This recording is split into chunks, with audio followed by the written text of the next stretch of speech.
Good morning, everyone. Welcome to Basement Radio K Podcast. We're back on another great Saturday morning. We have a very, very special guest. We have somebody who's known on the Twitters as Benji Sales. Benji is an independent video game industry analyst. Benji, welcome to BRAP. Happy to have you on. No, we've been trying to coordinate, getting you on the show, and I know during the week is kind of hard for you, so appreciate your time this weekend, man. Yes, thank you so much for having me on. I'm really excited. I love doing podcasts. I love doing video game industry chat. I know it can be a little bit difficult sometimes. My job is kind of wild in terms of what hours I work. It like varies a lot, but I'm excited to be on. Yeah, no, definitely. And, there's certainly a lot to talk about right now, right? A lot going on in the video gaming industry. We have NPD numbers that just came out. We have... We'll be discussing. So, despite some of the concern by fans, Sony's still dominating the market, right, with the PlayStation 5. Mm-hmm. So it's kind of an interesting thing, right? Concern, and then you see NPD, and it's like, well, wait a minute, like fastest selling console in U.S. history, like what, so we'll talk a little bit about that. But want to give a big shout out to everyone in the live chat. Thank you all for joining us this morning. Please smash the like button if you haven't done so. Please. Retweet the link. I'm going to actually do that here in just a sec. I swear I do need like a production manager because I'm literally like a one-man show. I feel like the guy, but you ever see the guy like if you're like out and about, I don't know, like maybe at a mall or something. I don't know if people go to malls anymore. Well, definitely not now during the pandemic, but like how people like there's like a guy who like plays like multiple instruments at the same time. He has like drum cymbals tied around to his knees. I don't know if you know what I'm talking about. Yeah, but that's kind of what I feel like right now. Like I'm just like behind the scenes doing everything, and trying to send out links. But no, everyone in the live chat certainly appreciate if you would retweet the link out, and again smash that like button. So Benji, first time here on BRAP. I definitely want to talk a little bit about your gaming history because clearly you're somebody who is passionate about gaming, as you per your Twitter profile, independent gaming industry analyst. So clearly that speaks to your passion about gaming. Kind of just let me and those that are watching give us a little bit of insight into your gaming history, how long you've been gaming, and which console was like the first console that you owned, and what was like, and maybe if you remember the first game that you popped into a console that just kind of blew you away. Yeah, so it all started for me when I was just like a little kid. I'm trying to, remember the exact age. I had to only be maybe 5, 6 years old, something like that, real young. And my uncle actually bought me my very first video game system. It was the Super Nintendo. So that's what I started off with, was the Super Nintendo back in the day. And I loved the thing, like really just from the get-go. Super Mario World was a big one for me. I think that was probably the first game that I completely beat, like all the way through as a kid. I think maybe Super Mario World. So that has a special place in my heart. I was a big fan of Mega Man X back then. And really, just the standard go-to big Nintendo games, Star Fox, Donkey Kong Country, like all these games really in my childhood is what really formed, I guess, my early love for gaming. And then from there, it just kept going on. I got the PlayStation 1, I got the PlayStation 2, the GameCube, the PS3, 360. Nowadays I get like every system. When I was a kid, I like had to pick, between each generation because, my parents would be the ones buying me the system. So I had to pick, they'd let me get one. They'd say, you can pick one. So it kind of bounced around for a little bit, right? I went from the Super Nintendo to the PlayStation 1, but then like really once I got to like my teenage years where I could work and earn some money, then I just started buying all of them. Like every single generation, I just buy them all. Mm-hmm. And it's been a lifelong passion for me. Nice. Yeah. it's Super Nintendo, great console, by the way. Brings back a lot of memories for me. I'm a little bit older. I started on the Atari 2600. So ooh, nice. Yeah, but what's really cool, Benji, is that you have a very unique perspective in the sense that you've really seen like big changes in the industry, and I'm not so sure that we have seen those kinds of changes. And what I'm referring to really is, the move from, if you remember, 2D to 3D, right? The Yeah. jump from the Super Nintendo to the N64. I mean, Yep. that was huge. I mean, I remember playing Mario 64 for the first time, being like, wowza. Yes. Yeah. It was mind blowing. Yeah, it was. Like it completely revolutionized game design, how we interact with games. And, out of that, like, genres were taken to different heights that we've never seen before in gaming. And I'm not so sure, Benji, that we've seen that. And I could be wrong. I mean, I guess if you want to throw VR in the mix, maybe, right? Mm-hmm. Mm-hmm. And VR might be the only thing that I could think of that's kind of really changing, I guess, the way we interact with, gaming. And some people will say, oh, those aren't really gaming. They're more experiences than anything else, right? But Yeah. to me, those are games. I don't know if you own a VR headset. Yeah. Yep. No, which one do you own? I have a PlayStation VR, and then I have the Nice. Oculus Quest 2 and the Oculus Quest 1. Nice. How good is the Oculus Quest, by the way, too? Oh, it's incredible. It's Yeah. honestly incredible. I know the Facebook thing turns a lot of people away from it, and I actually get that. I get why some people would not like that. But as a VR set, the Quest 2 is incredible. It really is. I have the Quest 2, my first VR headset. Big shout out to Delirium Blades. Brian Barker, who's in the live chat right now, says PCMR VR. Blades is the guy who kind of talked me into getting the Oculus Quest 2. So, yeah. But like when I played Vader Immortal, I'm like, oh my god. Oh yeah. Like wow. Like to be when I was in that spaceship for the first time, right, Benji? I'm like, oh my god. Like this is like being in a movie. Yep, it's crazy. And the first time Vader walks up to you and you get that sense of scale, like he's towering over you, and you're like, wow, like this is intense. Like that's something that VR can do that you just can't do with a regular video game system on a screen, is that sense of scale. That like when you play a game, things look big, but when you're looking at the screen, you don't feel it. And that is one thing that VR can really bring, is like, yeah, you get that feeling when you're, something's towering over you and you're like, wow, this is intense. Yeah. I want to give a big shout out to Cool Hand Cruz, Platano with a $5 super chat who says Platano Power. I did a podcast with him last night on Mooch's show. Crossfire, great show, by the way, last night. If you guys haven't checked that out, head over to Mooch's channel. Check out last night's Crossfire. Myself, Cool Hand Cruz, obviously Mooch, and Gaming Forte, Big Cloud Gaming, and Slow Mo Backslap. Delirium Blades in live chat says Population 1 in VR, Battle Royale VR. I haven't tried that out yet. Have you played that? No, I have not. I actually haven't done any like multiplayer online stuff in VR. It's everything I've played has just been like, single player stuff. Gotcha. Yeah. I need to get back to Oculus Quest 2. I have it here, but my kids play it more than I do. Well, my 11-year-old plays it more than I do. I've played maybe like 2 or 3 games on it.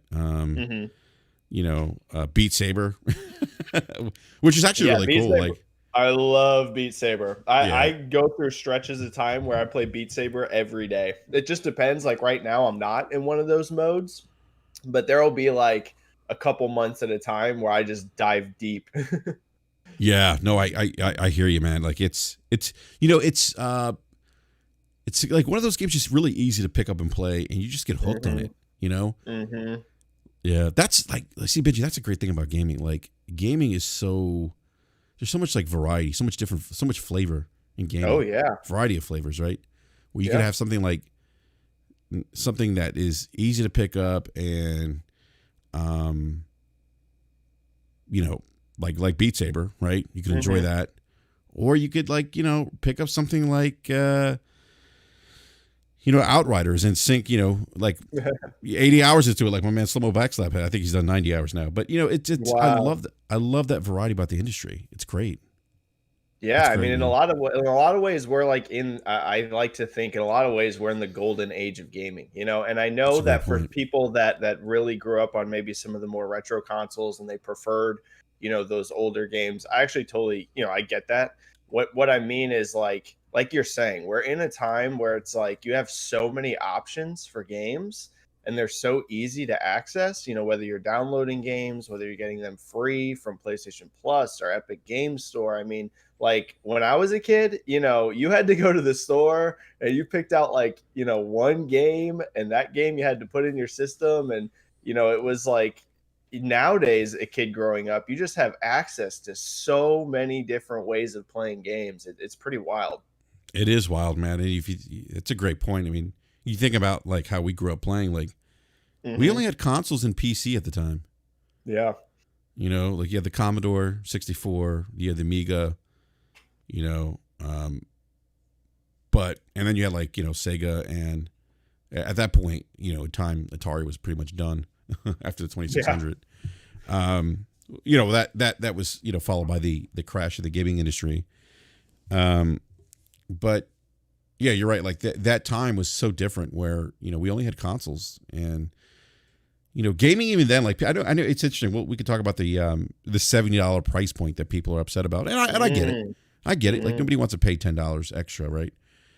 But it's interesting because I don't know. I haven't ran the numbers for inflation, but I remember games costing, 50, 60, even $70, like the N64, like $70 games. Oh yeah. Yep. So, this isn't a new concept per se. And I don't know. It's just, it's definitely an interesting, it's a hot topic, I guess, out there, one that, depending who you talk to, some people are very, very upset about it. Some people are like, hey, you know what? If the game is, has adequate content, I don't mind paying $70, right? Yeah. I've heard people use like the movie analogy. I go to the movie and I spend, $20 for myself, right? To go see a 2-hour movie and then you're done. Right. Where there's some residual value in gaming, where you have these, 25, 30 hour, 40, 50, 60 hour experiences, sometimes 100-hour experiences, sometimes infinite amount of experiences, right? Yeah. But yeah, so go back to your gaming history here. So you N60, Super Nintendo, and I think you said you went to the N64 afterwards, right? From Super Nintendo, my next console was the PlayStation 1. Ooh, okay. Yep.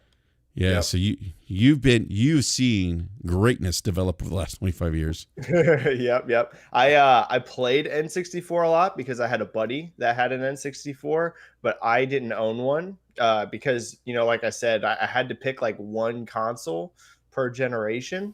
And it was actually my cousin that got me onto the PS1 because he brought over Final Fantasy VII. And I played that game, and it blew my mind. I had never played an RPG like that before, and it blew me away, and I was PS1. Oh my God, Benji, preach, man. Like that was, some of the younger gamers don't have that perspective. Like that game was game changing, like literally game. I remember watching the commercials on TV, and I'm like, what? This looks like a freaking movie.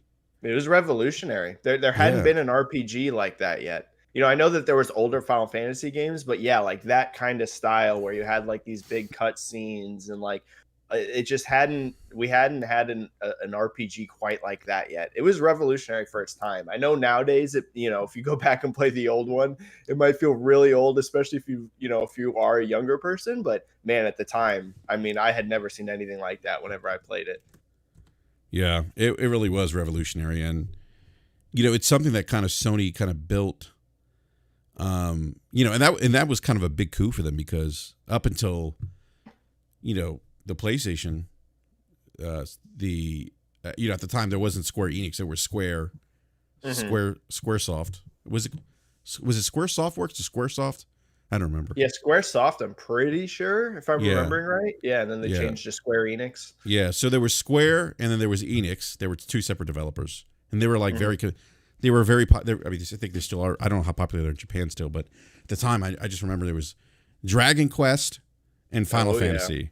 And Dragon Quest here in the U.S. At that time was Dragon Warrior, which I still have that cartridge, by the way, from the Nintendo, the very first. Yeah. Have the cartridge, and I got the box that it came in still.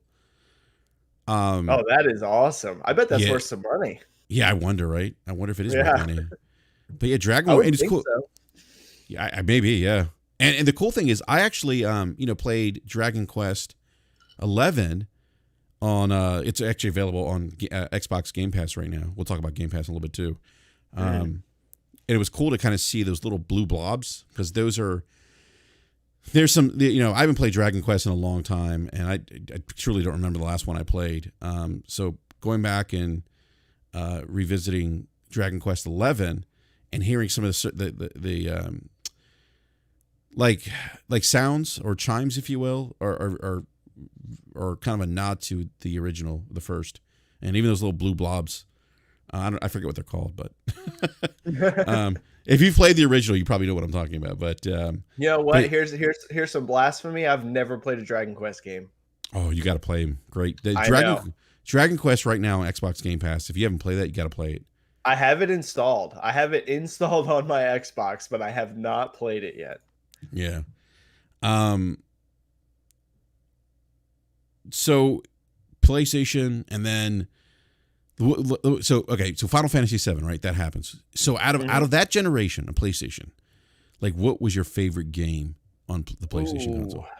Oh man, on the PS1, this is tough. Man, are there some bangers? I mean, Crash Bandicoot at the time for me was huge, because again, I'm still pretty young at this point on PS1. Crash Bandicoot was huge for me. Spyro was huge for me at the time. Tony Hawk Pro Skater. I mean, I loved that. Final Fantasy, absolutely. 7, 8, 9. I mean, I played the heck out of those games. They were huge for me at the time. Final Fantasy, I was blown away with those. So that is some off of the top of my head that were big. I played a bunch of Tony Hawk because I was, that skater kid at the time. That was what me and my buddies were into. One of my best memories ever is Christmas Eve playing Crash Bandicoot 2 with my dad. So that was big for me. I'm trying to think of some of the others. Siphon Filter 1, I believe. Oh, yeah. Played a lot. Yeah, Siphon Filter back in the day. That was one that I enjoyed a lot. I mean, there was a bunch, right? I could go on and on. There were so many awesome games on that system. There really were. I'm going to say probably my most memorable game on PlayStation was Metal Gear Solid. Oh yeah, how could I forget Metal Gear Solid? Oh yeah. Like that was. Oh yeah. Because I played the first Metal Gear on Nintendo. Oh wow, I've never played it. I only have played Metal Gear Solid and on. I've never played the original. Oh my god, dude! It is the original is kind of like that top down isometric type game. Yeah. But like it if you play the original, you'll see some of the the alerts, like when like an enemy sees you, you get that exclamation point. Yeah, that little that chime, whatever it's called. I can't even do it. Yeah. That's in the original, and it's cool. That's kind of carried over all the generations in Metal Gear games. Yep, that was another revolutionary one there. Metal Gear Solid for sure. Yeah. Yeah, Metal Gear was just, that was a great time in gaming. But to your point though, like you said earlier, like we're kind of in a golden age of gaming right now.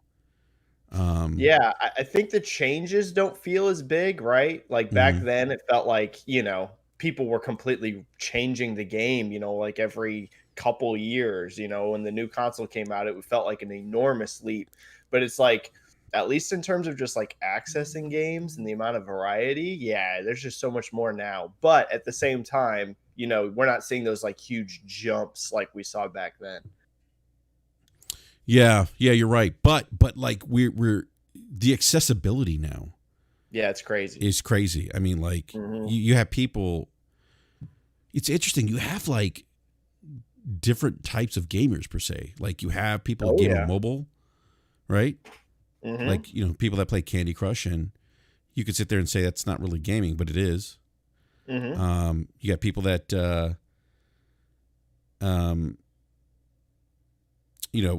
play on PC, which I'll shamelessly say PC is the best place to play. So, that's kind of my shtick here, by the way. I always joke around about PC gamer? Yeah, about PCMR. I always joke around about that. People are like, "Oh, there's BRAP again with his PC talk." But I love the PC platform. Oh yeah, Like, it has a you lot know, of advantages. There's just no argument for it. yeah. I mean, it's expensive for sure, but you get some really great experiences, and you just, I I think for me, like, what's really cool now, we talked about like kind of how the industry's kind of more accessible. Like PC's kind of an example of that. You have Xbox Game Pass on PC now, Yeah. which I think's awesome. Yep. We have, you got Steam, you have Epic, you have subscription services. It's just like it's like PC for me is like kind of a one-stop shop for everything. Yes. Yeah. Yep. I'm Yeah. more of a console guy myself. I play on PC sometimes. I think it's a bit of the, I guess, just nostalgia factor for me. I'm just so used to, just sitting down to my console and playing a game. But there's no doubt that PC overall just has so many more advantages, right? Like it's eternally backwards compatible, basically, right? You're going to be able to play games for forever from there. You can always up the resolutions and frame rates and stuff, and games are going to go back on there forever, basically. Like you said, you have so many different storefronts you can buy from to get the best deals. Like, yeah, I mean, PC is incredible. Yeah. Delirium Blaze live chat says, how about that PC freezing when a multiplayer experience runs and hides? Yeah. I'm having a little bit of that issue, Blades. Yes. I'm having this weird thing. That's kind of the downside of PC. Like I was talking to Delirium Blaze. I'm like, sometimes when I'm playing multiplayer, my PC seems to freeze and I get disconnected from the server. I'm like, why is that happening? And he's like, it could be a million different things. That's the downside of PC, Yes. right? Yeah. So I'm doing like driver. It's funny, like people talk about, oh, you got to do driver updates all the time. You really don't per se. Like I have an NVIDIA 2070, and NVIDIA's done a real good job of just streamlining the whole GPU driver process update, right? Uh-huh. But yeah, that's kind of the downside. Like I don't know why this is happening, and I'm talking to Blaze. He's like, hey, I'm going to tell you something. You're not going to like it. You're not going to like it. I'm like, oh boy. I'm thinking he's telling me I'm going to have to go out buy a new PC or something. He's like, you should just reinstall everything. I'm like reinstall, like when you mean everything, you mean like the operating system? He's like, yeah. I'm like, oh boy. And I've done that once already. I had to. I got that blue screen of death. I had to reinstall Windows. Yeah. I had to literally reinstall Windows. So, but like Blade says in live chat, driver update stuff is pretty straightforward these days. But yeah. But no, it's really cool, Benji. Like it's a cool time to game, man. It really is. Mm-hmm. Yeah. I mean, like just the accessibility. Have you tried XCloud? Oh yeah. Yep. Like that's actually pretty badass, I think, in my opinion. It's pretty shocking how well it works, to be honest with you. I don't use it like all the time, but I've definitely messed with it. And I was actually pretty blown away sitting there playing Destiny 2 on my phone. I was like, what in the world? This is crazy. Like I'm literally playing Destiny and I'm doing strikes and stuff directly from my phone. It is awesome. Pretty nuts. Yeah, it's pretty crazy how well it works, to be honest. As long as you have a solid internet connection, XCloud is actually very impressive. Here's the thing. Some people I think talk about like streaming as like, oh, it's never gonna, like take over everything. And I actually agree with that. And I don't think Microsoft views XCloud as like, oh, everyone's just gonna stream games in the future. But what it does do is it does open up availability for so many people around the world that, necessarily can't afford to go out and buy a console, right? Mm-hmm. Like, here in the US and stuff, it's still tough, right? You're still talking about $500 consoles and stuff, but in a lot of parts of the world, those prices are even higher through imports and things like that. They can go up way even higher than that. So if they can get the infrastructure built really well for xCloud globally, that could become a big thing for a lot of people that don't have easy access to consoles. So, yeah, it's pretty. I am impressed by it. I think I'm the kind of guy that 99% of the time I'll probably always stick to not streaming. Right, I'm that guy that wants the most pretty visuals, and I want to play it directly with no input lag at all. But I'll tell you, XCloud, even right now and where it's at, the input lag is not that bad at all. I was playing a first-person shooter like Destiny and not having problems with it. Yeah, it's a great piece of technology. By the way, big shout out to Aaron Greenberg. Who says, hi, Benji, big fan of your work, analysis, and perspectives. Holy cow, Aaron. Hello, Aaron. Thank you so much. Yeah, that's awesome. Quite a compliment. Aaron Greenberg's the man. I'm a big fan. Thank you so much, Aaron. That means a lot. Yeah, that's awesome. Aaron's a great ambassador of the Xbox platform. Happy to see him here in the live chat. Thank you for coming through, Aaron. Hey, Aaron, if you can, hop in, man. Talk shop with us. If you can. But yeah, like XCloud is like it's really cool, man. I was playing Outriders on Game Pass, and not Game Pass, XCloud on my phone. I just got the the Galaxy Ultra S21, and that's what I have. I got the S21 Ultra. Yeah, and I was like, all right, I need to fire up XCloud, and I'm playing Outriders. I'm like, okay, this is like cool. Like I'm playing Outriders. The controls were a little off. There's a little bit of jank there. But that game moves pretty fast. But still, for the most part, like for a streaming platform, it worked pretty well. And then I tried the touchscreen controllers for Minecraft Dungeons, and I'm like, oh my god, this is awesome. I really think I haven't done touchscreen at all with it yet. I've only played it with the Razer Kishi. I think that's how you pronounce it. Yeah. But I have not tried touchscreen controls yet on any of the XCloud games. Yeah, it's pretty well done. I tell you what, Microsoft is really doing, I think, a great job at kind of removing those barriers. Giving people 100%. the opportunity to experience games. I think that's really cool. Like, you look at like something like Game Pass. All these great games that are in Game Pass. Like we talked about Dragon Quest. And I don't know if Aaron is still in the live chat, if you're still listening, Aaron, but Aaron, keep bringing those games like MLB The Show. Keep bringing them because like I think that stuff is really cool. Like, to get like MLB The Show, right? Day and date. That's awesome. Like I canceled my pre-order on PlayStation. I'm getting it on Xbox. How crazy was that, by the way? That was a wild announcement. That was awesome. Hey, what's up, guys? What's going on? Hey, what's up, Slow-Mo? What's going on, dude? Hey, I'm just getting up myself, actually. Were you up late last night playing a little bit of Outriders? I plead the fifth. Okay. Yeah, actually, I definitely was. I was playing way too late. that game is fun, man. I love Outriders. It's addictive. I like my looter shooters, and this one has all the qualities that really kind of keep me engaged. So I'm just rolling the dice. Every time I play, this might be the one where I end up losing my entire inventory or something. Because the game is not stable in any shape or form. So, but hey, I'm still here. I'm still going. I'm telling you, if I get hit with the inventory white bug, that's a wrap. I'm done. After how many hours do I have in this? You have like 90, I think. Well, I heard you on DPS. You said you had 90 when you were full. Yeah, but after last night, I wonder what it is. Yeah, I've been seeing some people on my friends list, or not friends list, my Twitter feed getting the wipe. I'm like, oh man, that's gotta be rough. I know of two people in particular that got it, and I'm just like, oh man. But they have nowhere near the amount of hours in the game that I have, so I'm kind of wondering. I have a total where I forgot where. Oh. I got 101 hours in this game. Oh my god! Wow, man, that's awesome. Yeah. Well, real quick. Yeah, real quick.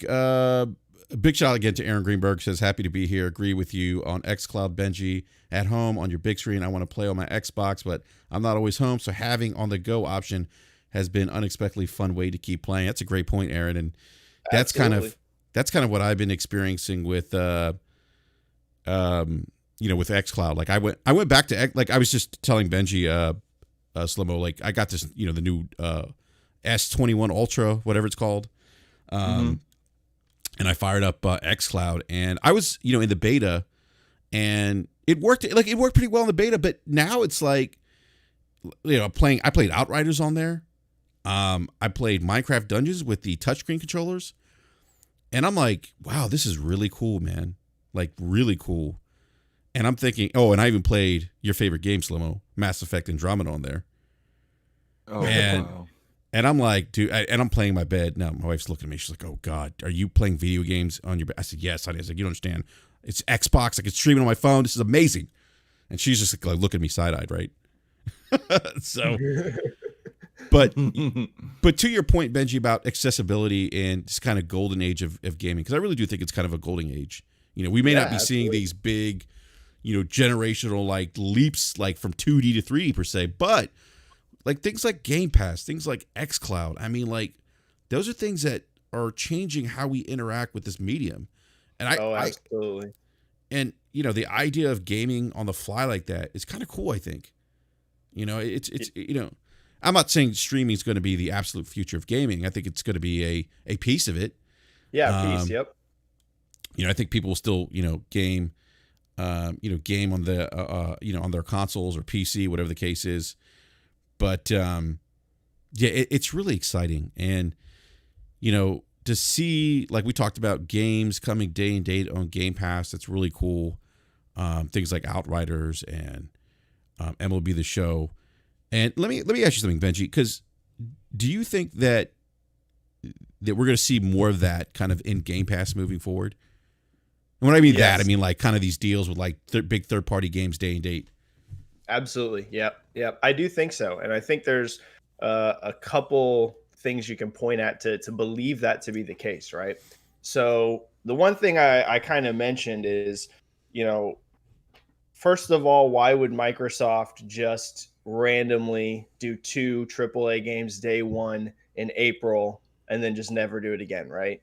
Obviously, if you're getting 2 in 1 month, that just means that it's something they're going to pursue. Now, is it going to be one of those things that just every single month, the biggest release is going to be day one? You know, I don't know necessarily about that, but definitely without a doubt, this is going to be something that I believe that they will pursue. And the other thing you can point at right now is Outriders, right? I 100% believe that Game Pass helped elevate the visibility of that game. Like, absolutely. to me, there's just zero question about it, right? If you're Square Enix and your people can fly, and you see the kinds of numbers that game's doing, you know, it had an enormous launch on Steam, right? Enormous, over 100,000 concurrent players, which is, trust me, that's very big for Steam. You see it in NPD, despite only being tracked for a couple days. It was number 3 best-selling game of the month in March, and I believe it only had 3 days of tracking. So literally in 3 days, it became the 3rd best-selling game of the month. That means it's definitely doing big numbers on consoles as well. And you know, someone might say, well, how is Steam PC sales necessarily tied to something like Game Pass? And the thing I talk about is that Game Pass is essentially free marketing if you are a publisher, right? You're getting millions of people that can access your game instantly, and they can evangelize that game to their friends, to, you know, other people. Clearly, it's also going to get a marketing push from Xbox and Microsoft from, you know, joining the service. So you're just getting like way more eyeballs on the game. So, you know, for publishers, I think it makes sense. Now, like I said, does this mean every single game, you know, just, oh, Resident Evil is going to be day one, and, you know, Call of Duty, you know, I'm not saying that kind of thing, but definitely I think you're going to see more of this moving forward. And I think it's particularly effective for these multiplayer games, right? Because even if you have friends that aren't subscribed to Game Pass, but you're subscribed to Game Pass and you're having a blast with it and you want your buddy to play with you, you know, you can be like, hey man, dude, I'm loving this game on Game Pass. You should pick it up and play with me. And they might go out and buy that game when they weren't originally going to. So yeah, I think it's something that makes sense for Microsoft. It increases those Game Pass subs, and it makes sense for publishers and developers too. It's a great point about the eyeballs on games. Like we talked about, you know, Battlefield 6 slow-mo on Crossfire last night, right? Yeah, sure. Yeah. Like, you know, like that's a game like, you know, again, you know, there's speculation that maybe that's like the next, you know, AAA game. You know, and Aaron agrees with you, Benji. Says Benji spot on around the marketing benefits. Word of mouth marketing is the most effective form of marketing. A recommendation from a friend is way more effective than anything my team can do. That's a great point, Aaron. You know, the eyeballs of it, right? Like, you know, like let's say Battlefield 6. Like I think Battlefield 6, and what do I know? But just my 2 cents. Could be a game that maybe benefits because it's lost a little of its maybe fanfare per se. Would you say that's accurate, slow-mo? Well, yeah. I mean, look, when you've been away and you haven't dropped the game, people are not fickle, but they have short memories. And so, although they may have enjoyed your games in the past, if you haven't dropped a game in a while, you get out of that consistent thought in gamers' minds of, oh man, I can't wait to play the next X this year. Or if you, especially when you have been known to kind of drop games on a consistent basis, which I don't really quite think EA made the best decision to try to do that with Battlefield, when they didn't have as many developer studios on the consistent basis of trying to get Battlefield out, competing with Call of Duty like that on an annual basis, whereas Activision had 3 different studios rotating games. Like Activision had a much better way of handling that than EA did, and I think it just really kind of put DICE behind a kind of behind the gun when they really couldn't keep up with at that same pace. All that said, it was probably best for them to just put a pause on it until you can make it better than what you had really previously been doing. And when you kind of do an annual release, you're really doing like really small, tiny improvements here and there. You don't have the time to actually do a full-fledged upgrade from the previous offering to the new one. And so I can see them really, this year is going to be really pivotal for Battlefield because it's reintroducing the game potentially to a lot of newer gamers, because every year there's new gamers that come into the gaming scene. They come into the gaming industry. They get a little bit older, or their friends introduce it into them, and all of them are young. They're not old guys like us who have our opinions. we are stuck in our ways. These are young gamers that can be molded. They're malleable. So it's like, so you really want to come back in a way where the older gamers go like, oh yeah, Battlefield's back, I'm definitely playing this, and then younger gamers are going like, hey, maybe I'll pause Fortnite for a moment and see what this is about. So you really kind of gotta make sure that you put your best foot forward. And I think that I know that they're supposed to be running on like the new updated version of Frostbite engine, which I mean, like I've had my reservations about Frostbite in the past, but hopefully it's a lot better for developers to work with, a lot better to troubleshoot whatever bugs or issues that come up in it. But it's I think Battlefield will be a good get into Game Pass if that's something that might be on the horizon. I know EA Play's already in there, so I don't know from EA side of things whether they're kind of like, well, we're already getting Game Pass subscribers 10 hours free to play the game, and to kind of decide whether you want to buy it or not. Maybe EA may feel like that's as far as we want to go with things, and we still, for at least for maybe our biggest title in 2021, we want that kind of traditional sales model. But then also, if Xbox drops a big bag of money up front on it, then that works too. So you never know. yeah, right. And it's interesting. Like we talk about, kind of like, again, go back to what you're talking about, like the eyes on, like getting people engaged, right? I think that's like, to me, that's like the end game for Game Pass, getting people engaged, getting eyes on games. Ecosystem, right? Getting them in that ecosystem. Getting them in your ecosystem. Yeah. And look, I will gladly pay, $15 a month, whatever the case is, if they continue kind of giving us these, day and date third party games. Plus, I mean, we're not even talking about the stuff they have planned in the future, right? They've got some really talented developers, like Bethesda and big shout out to Bethesda. I mean, me and Slow-Mo live in the DMV. They're in our backyard, right? They're headquartered where we live. Right. And Rockville, Maryland. Yeah, Rockville, Maryland. Yeah, right. But they, you look at Arcane Studios, id. I mean, like, I don't know about you guys, but like, I'm thinking about, games like Dishonored 2 and who knows, maybe there's a sequel to Dishonored, but just the caliber of those games. Now, obviously, I like Fallout. I think Slow-Mo, you're kind of on the series. I've never been a big Fallout fan. Yeah. But most of the Bethesda games that I've always enjoyed have been more of the published ones, like from Machine Games. I love the Wolfenstein games. From its Software and Arcane. Like I really enjoy those games much more than the Elder Scrolls and the and the Fallouts. To kind of bring it back to, for me, like earlier in my gaming, like I was leaning more towards on the side of BioWare, like KOTOR, Knights of the Old Republic. Oh yeah, BioWare, Jade Empire, those games. the Mass Effect, then Dragon Age. Those like what kind of formed into my mind of like what Western RPGs were more along the way BioWare was doing things than the way that Bethesda was doing things, which is all funny because they all come from the same tree, the interplay tree initially anyway. But I like the way BioWare's narratives were a lot more narrative focused. The storylines were a lot more linear. You know how like Bethesda's Elder Scrolls and Fallout are big sandboxes, and I kind of not really care too much about that. but the impact those games had on so many gamers who really enjoyed those games and just through so many hours of their time into it can't be undersold. So even if I don't care about those games, there are a gazillion people who actually do. And that's going to be it's going to be crazy to see those games launching in Game Pass day and date.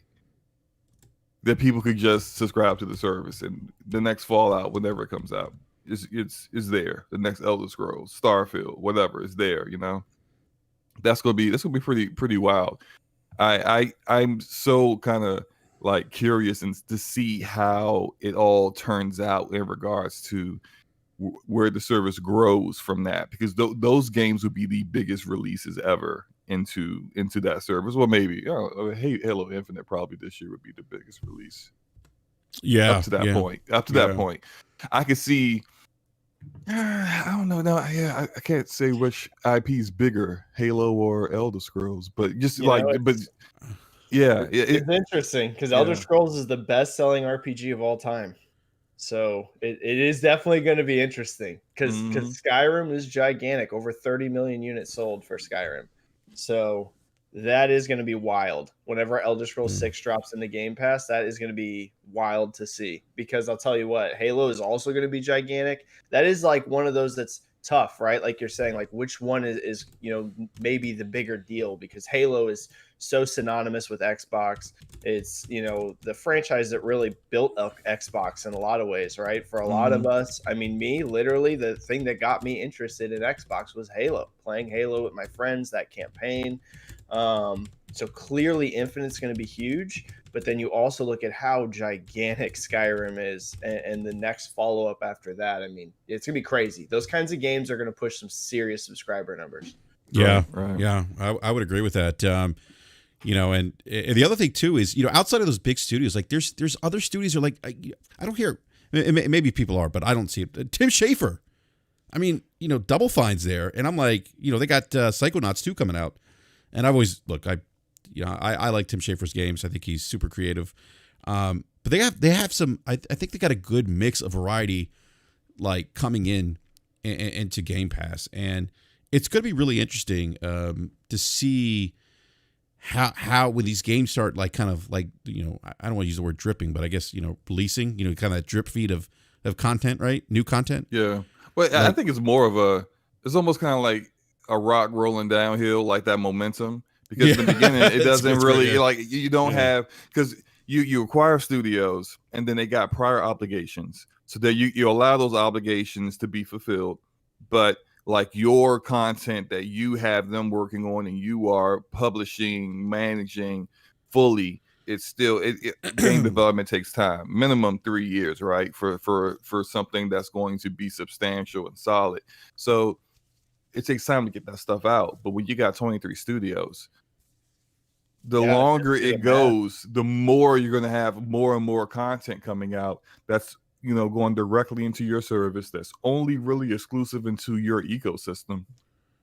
2021 is still kind of dry, pretty much forever for a lot of people anyway.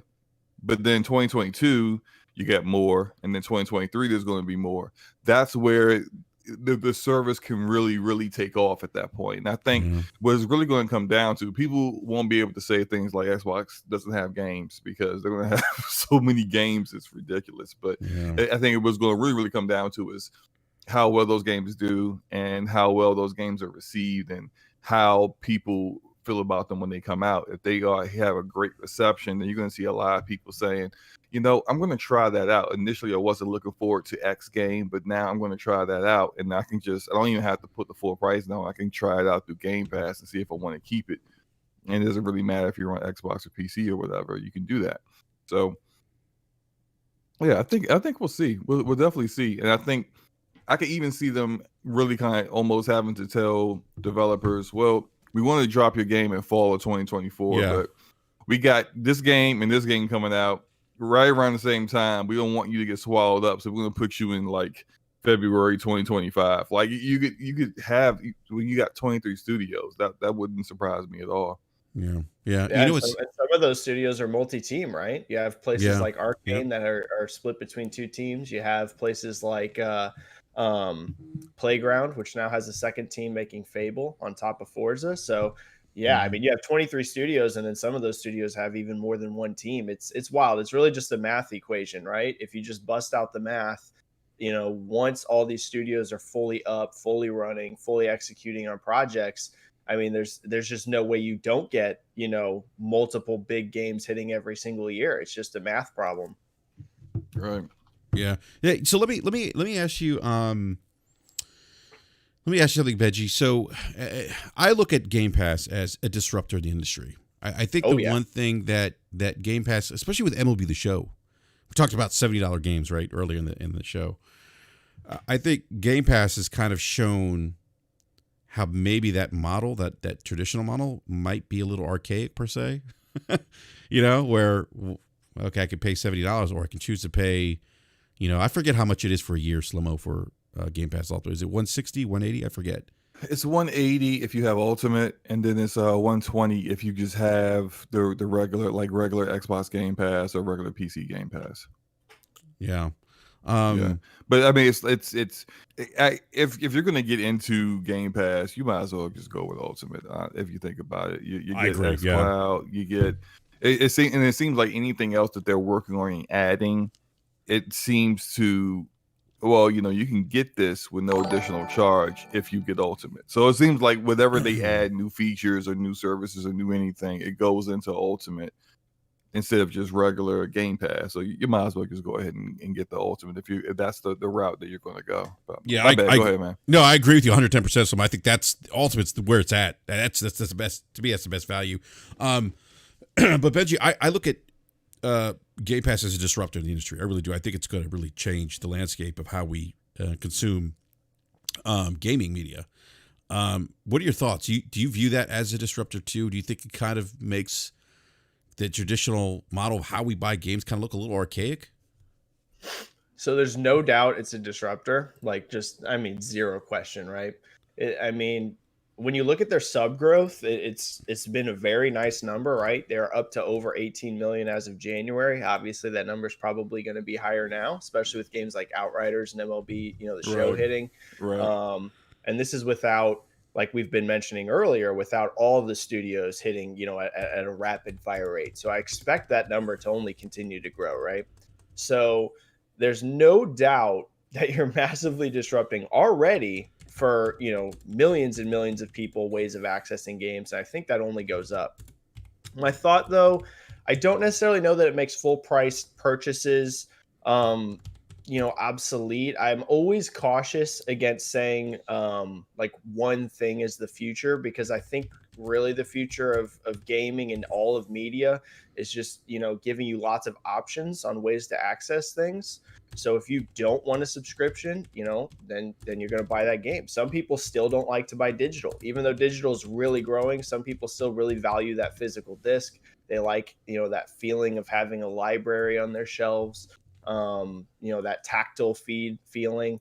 So I do think that no matter what, Game Pass is going to grow. I think it will impact overall spending, like how people access games. I mean, flat out, it's already changed mine, right? I don't necessarily buy every single game that I might have bought before if I know it's going to come to Game Pass. So I do think it changes things, but I am always a little cautious to dive all in on, because this is something that you see some people do. not just with Game Pass, with anything, right? They'll say there will never be physical games at a certain point. It's only going to be digital. I find that unlikely because vinyl is still huge in music, right? Like, and actually growing. Vinyl's actually had like it's like come back. Right. It's growing. I think there is always going to be that segment of the market that likes a physical product. I just really do think that is always going to be there. Now, obviously, digital is becoming the lion's share. I'm not saying.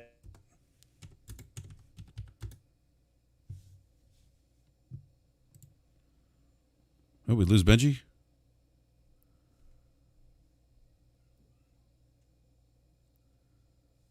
Oh, what happened? It's Game Pass, whether that's PlayStation Now, whether that's going out and buying a game. It's all about giving people as many ways to access something as possible. Because ecosystems are the real future. It's all about your ecosystem. Yeah.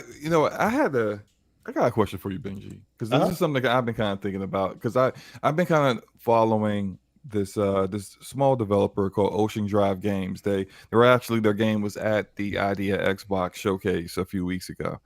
Their game is called Lost Eidolons. It's like this medieval looking, almost Fire Emblem kind of strategy RPG game.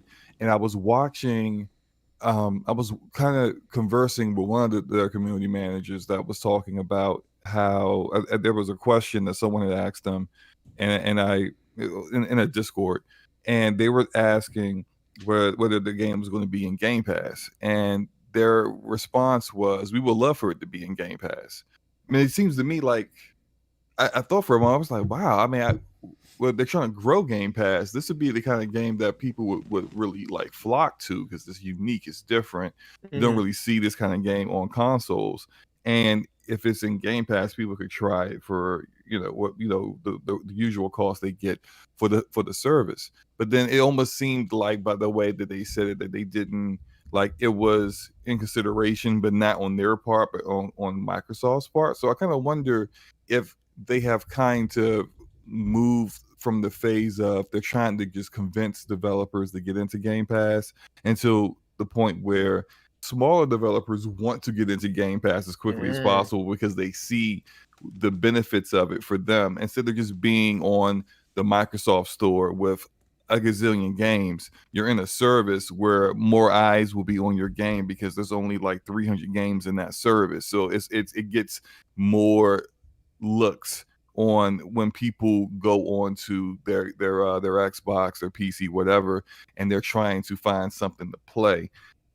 I know that they're still probably courting bigger publishers with bigger games to try to get those games day and date. But what do you think is going on right now with that, where smaller developers are trying to get on? Like, where is the phase that Game Pass is in right now in regards to its growth? Is it at a point where it's kind of like smaller guys, we don't need them as much right now? We want the big fish. The small fish, we'll throw that back. I call a little small one. That's cute. All right, throw that back, right? Like, are they only looking towards the big guys, or do they still care about getting those small guys in there? I think, and this is just a guess from seeing, Microsoft's moves and the kind of things they're doing. I think that they do definitely still want to court indies. They definitely still, I think, want to put indie games on Game Pass. You still see them, highlight indies in their showcases. They even have, they've had some shows more focused on indie. But I also do think, that there's probably definitely a push inside Microsoft to get those AAA games as well, right? It was before, like up until recently, outside of like the Microsoft games, there was a bunch of AAA that would hit Game Pass, but they were typically games that have been out for a little while, right? Not necessarily like super old, but they've been out for maybe, half a year, or something like that. And now I think they're definitely, at least from what we're seeing, a bigger push to try to get those games quicker on the service, right? Because I think it makes a bigger impact when it is day one, right? Oh, absolutely. Yeah. If Outriders launched on Game Pass a year later, I mean, I think it would still definitely give a boost to Outriders, but not necessarily the same way as that day one. I mean, just look at, I'm someone that watches Google Trends. I go on Google Trends very often just to see what people are searching for. And the spikes for Outriders right around the demo and the Game Pass announcement, those happened like within a week of each other. It like skyrocketed Google searches. I mean, just it was insane. So, I think that they definitely will still pursue indies. And I think we are in a spot now that most developers and publishers, at least from everything I'm reading and from people I've talked to, I think they are seeing the value of Game Pass. Early on, I think that there might have been a little more trepidation around it, right? Is this going to hurt us? Is it going to hurt sales? Is it going to disrupt the industry potentially in a bad way? But I think over time, more developers are saying that oftentimes it boosts sales. It does get your game, a lot of marketing. Also, clearly, there's a deal there with Microsoft. So there is some money exchange going on for these games as well. So you're also getting a guaranteed revenue because let's face it, especially as an indie, releasing a game is highly risky. Any game, right? If it's a AAA game, if it's an indie game, you still got to convince people to come out and buy your product. Whereas once you're making that deal with Game Pass, you are getting some kind of money, whether that's an upfront deal, whether it's, however that contract's working out. Guaranteed money is always a nice thing. So, yeah, I don't think you're going to see Microsoft only do AAA and move away from indie, but I think there's probably a push to get AAA too, right? Probably a balance of both. Yeah, no, I would agree with that. Real quick, I want to get the super chat before I forget. It's actually a question for you, Benji. $5 super chat from Kiop901 says for Benji, question for Benji: how serious do you think Sony is in bringing their exclusives to PC? I feel like they're moving slow. Plus, PlayStation Now on PC is a joke. I think that they are going to continue to pursue this, but I think it is highly unlikely you see, any of their biggest new releases day one. My hunch, at least from the messaging and what they're doing right now, it seems to be their focus is older games, right? We saw, for example, Horizon Zero Dawn, which was like 3 years old whenever it launched on PC. We're now seeing Days Gone, which was a 2019 title. So that's coming up, basically 3 years old. So I think there's definitely a push there to do it, but I think they're prioritizing older releases because Sony is still really a console focused company. And I think that is branching out slowly there. But Microsoft, for example, is way more ahead in terms of, accessing from consoles, from cloud, from, PC. Whereas Sony to me still seems like they are really hyper focused on console, and PC is more of just like an additional thing. So, I mean, I think you're going to see more games. They said that there's a slate coming, but put it this way, I think it's highly unlikely you see The Last of Us Part 2 hit very soon or something like that, right? I think, I think maybe one day, but that game is not even a year old. So I wouldn't expect that. I think you'll get something that's, one of those older releases coming, and probably just every once in a while kind of thing. Because I can see Sony pivoting to starting to put more consistently games into PS Now. I actually kind of feel like they need to completely rebrand PS Now because PS Now is synonymous with, for the overall gaming community, bad cloud gaming, essentially bad performance, even though PS Now isn't strictly just streaming games anymore. You can download those games now, but well, not all of them. You can't download the PS3 games, but the PS4 games, yeah. And people don't like. It's almost like you get a reputation. You get a name for yourself or a brand, and then it sticks. Regardless of what you do or change, it will stick. And then sometimes you may need to just change the name to kind of force people to pay attention to what this is now. Change PS Now to, I don't know, PS We Love You. I don't know. Like whatever.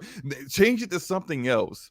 And then people will pay attention and go, oh, PS Now has been turned into what? And then now, oh, you can download your games. Oh, now, first parties, Sony games are going to be guaranteed to go in there a year after launch. Okay. Like now, then that's something that is, you have put new eyes on it, and people can't just dismiss it anymore. Even though you've made these changes, you made it cheaper, you did all these other things to try to improve the service, and those things gave you a momentary bump in subscribers. But overall, the overall gaming community is still just like, yeah, that's still that trash cloud service, right? No, that is honestly a great point, because I have seen people that are even, fairly hardcore gamers not realize you can download games on PS Now right now.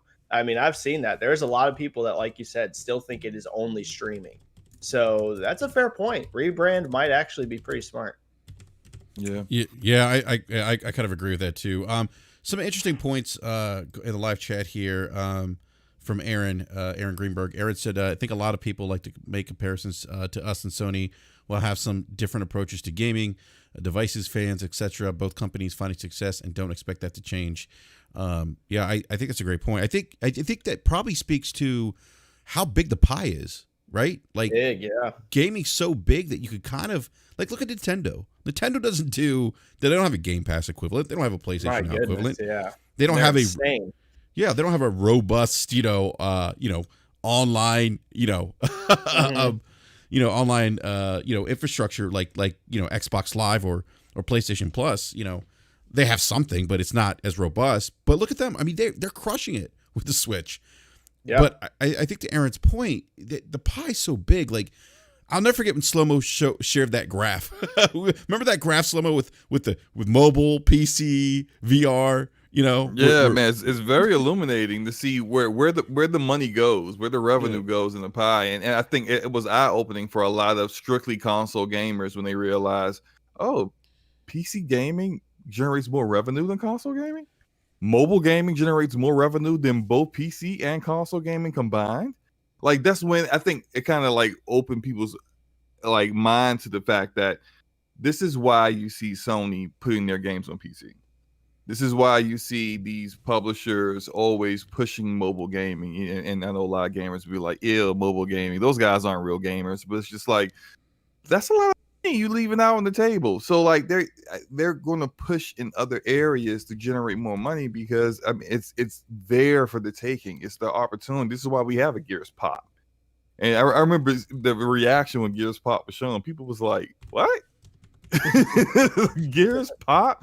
But I mean, I don't know how that did on mobile, but you have to take those chances, because the opportunity to generate a lot of money and make a lot of money is there. You're going to start seeing that more from even Nintendo, who's so conservative in how they do business, but you're going to see it from everyone. Yeah, I do a weekly live chat on my YouTube channel, and this past week I just had somebody ask me. They said, Benji, who do you think is going to be the winner of this generation? I said, it might sound like a kumbaya answer, but I truly think everyone. I mean, I think that right now Sony as a business is set up real well. PlayStation 5 is the fastest selling console in US history. You have Microsoft finding tons of success with things like Game Pass, and also the Series X and S rapidly selling out. You have Nintendo, which is just utterly insane. I mean, I don't know if people realize yet that Switch right now is on a pace that it's coming for PlayStation 2. So, really? I mean, oh, yeah. Oh, Switch is going to soar past well over 100 million units. We're talking 120s, 130s at the rate that it's going right now. So, I mean, it's crazy, right? I think we're truly in a time right now that everyone feels a little different, and I think that's a good thing, right? Yeah. It doesn't feel like Xbox is the same thing as PlayStation. Doesn't feel like either one of them is the same thing as Nintendo. Like, they all have their own feel, their own vibe, and I actually think that's good. People used to joke about the PS3 and 360 and call them the HD twins. Like, that was a common thing people would talk about online, because in a lot of ways those platforms felt very similar, right? A lot of overlap. And I still think there is overlap, but I do also feel like that they're differentiating enough that everyone looks attractive right now, right? Like, it's hard for me as a gamer, just as a gamer, not like Benji who tries to look at the industry. It's hard for me to be like, oh, I have no interest in Nintendo, or I have no interest in PlayStation, or no interest in Xbox. It's like, dude, everyone's doing exciting and different things. So yeah, definitely room for everybody. Yeah, that's a great point. And, Aaron in the live chat said the direct way I would describe it to someone new to the space, Sony's more focused on selling games and primarily launching on console. We're focused on Game Pass and letting you play on console, PC, mobile. I think that kind of ties into what you have been saying, Slow-Mo, about their focus on what the platform is, right? Right. Yeah, I feel like, and this is Aaron is free to disagree with me in the chat if he thinks differently, but I feel like for them now, especially at what really drove it home was Phil's comments in the round table when they fully introduced Bethesda into the Xbox family. That was a great round table, by the way. Oh yeah, it was. That was awesome.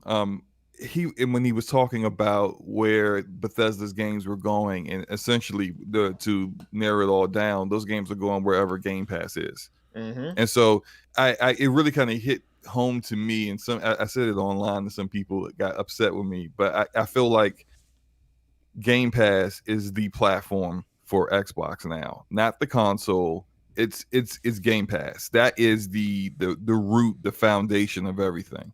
It is wherever those games that they're developing, spending millions upon millions of dollars on, all the developers that they've added over the last 3 years, everything that they're marketing towards, that they're working on, it is to bolster Game Pass. Now, in the after effect of that is that the Xbox consoles will get the benefits of that, but so does PC. So does your mobile phone with XCloud.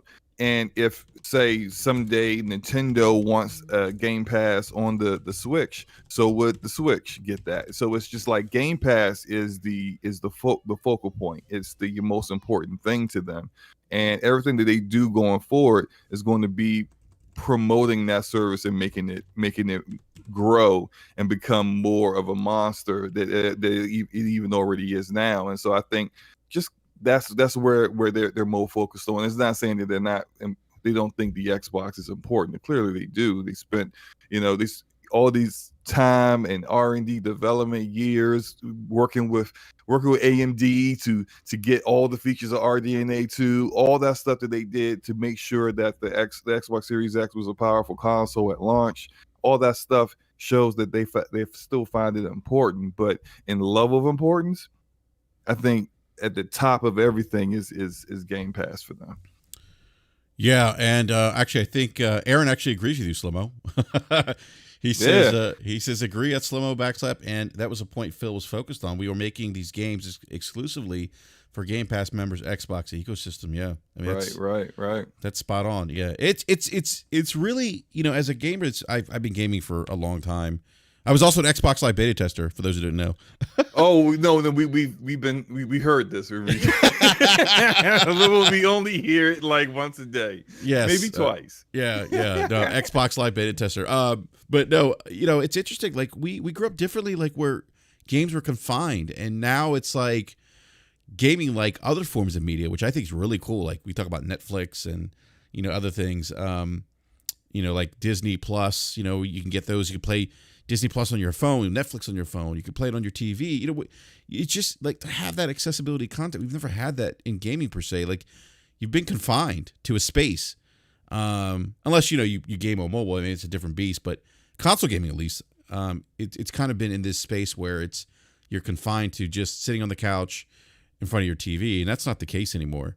And that's exciting for me because, like I said, when I was playing XCloud the other night, and I was playing Mass Effect Andromeda Slow-Mo, I'm like, man, I'm playing Mass Effect on my phone. Like that's kind of cool. I can just sit in my bed and play Mass Effect. Can you play the trilogy? Well, not Legendary Edition that's coming out like next month. Of course, that's not out yet. But the like 1, 2, and 3, because I know those are in EA Play. So I wonder, are those in XCloud too? Because I definitely wouldn't mind, kicking back in bed, even though my wife would be like, please put that away. But still, like just attempting before she says something to me to play like Mass Effect 2 on my phone. I wouldn't mind that at all. It'd be great to see that if that's the case.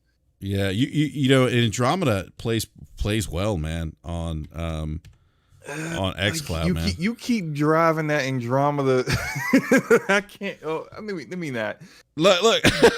Let me just. It's not a horrible game. It's just compared to best in the series.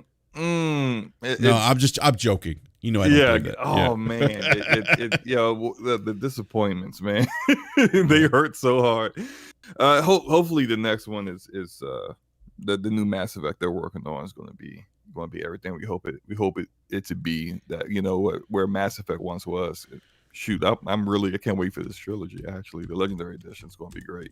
Yeah, me too, man. I'm looking forward to it. And the other thing too, Benji, I think that also, we talk about like how big the pie is right now. I think we have two big major players in the industry right now that seem to be just doing very well. And that goes back to everyone's doing very well if you think about it. Look, I think gaming is growing on a rate, and it's already generating more revenue than you get from movies, Hollywood, the music industry. There's so much money out there to get. There really isn't like maybe just because one company generates more money than the other company doesn't mean that other company's doing poorly.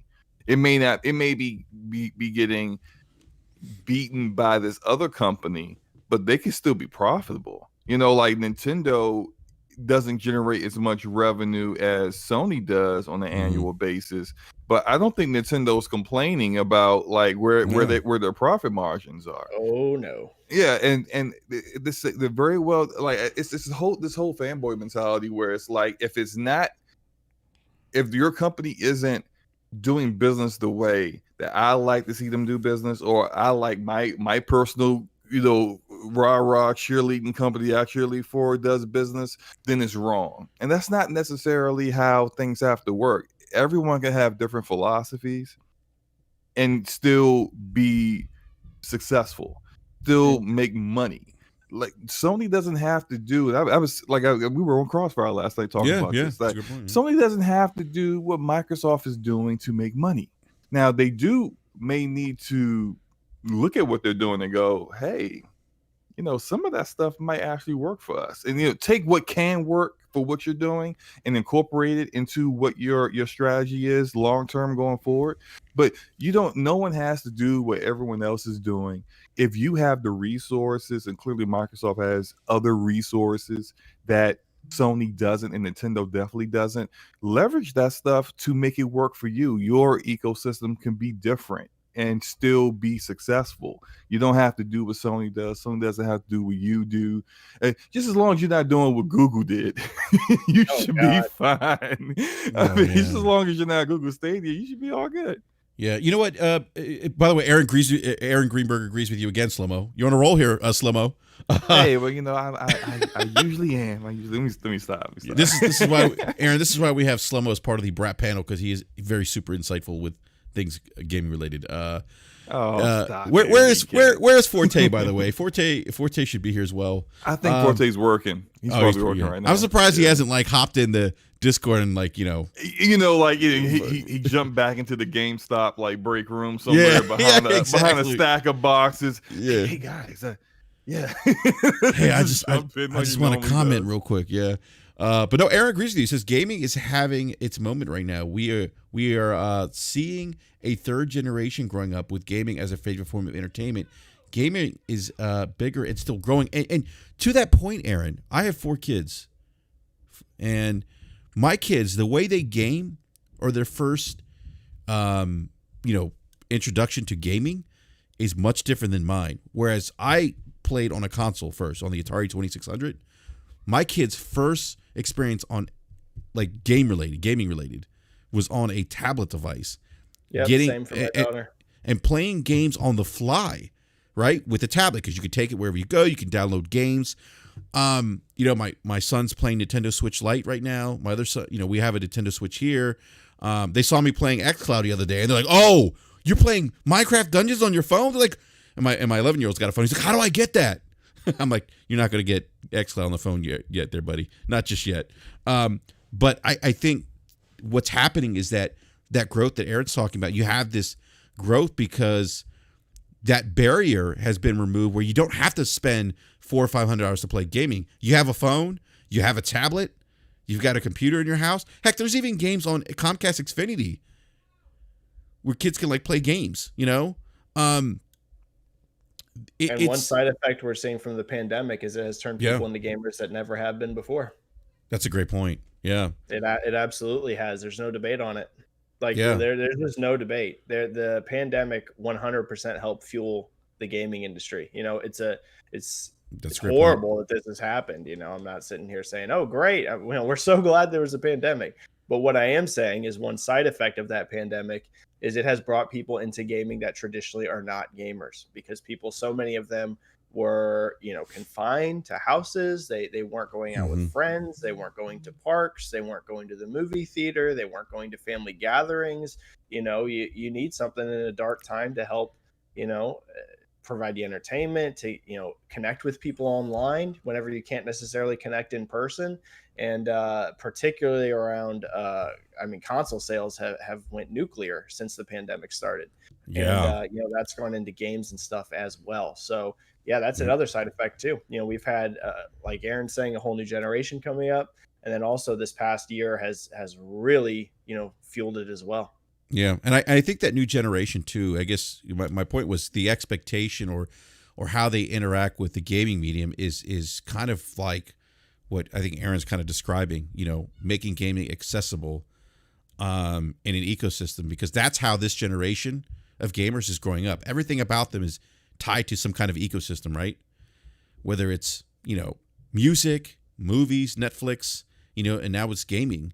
So I think that strategically speaking, at least, I think that's kind of, I think Microsoft sees that, and we see, and this is why we're seeing them focus on things like Game Pass, because I think they see this is kind of where, I guess, the future, if you will, of gaming is going to be, and how these kids are. I say these kids, how the younger generation of gamers are growing up, and how they want to consume media. It's going to be much different than like how me and Slomo do it, right? Right, yeah. We're the old men. We're like the old men in the gaming community now. Yeah, matter of fact, I just thought about this because in the past week I've been happy to see that my son has finally stopped playing exclusively Roblox, and so I got him an Xbox Series S over Christmas. That was one of his Christmas gifts. Okay, not just one; they get everything, right? So I got him an Xbox Series S. Because he wanted to play Roblox, and I'm thinking like, here's my opportunity to kind of get him into more, right, than just Roblox. He was playing it on his tablet. I'm like, hey, he wants an Xbox to play it, and make it, on something that's a little bit more substantial, even though Roblox games could be played on a toaster. Sure, whatever. So I got him an Xbox, and I'm trying to, because I got him a child account under my main account. So I have Game Pass. So now he has access to all these games.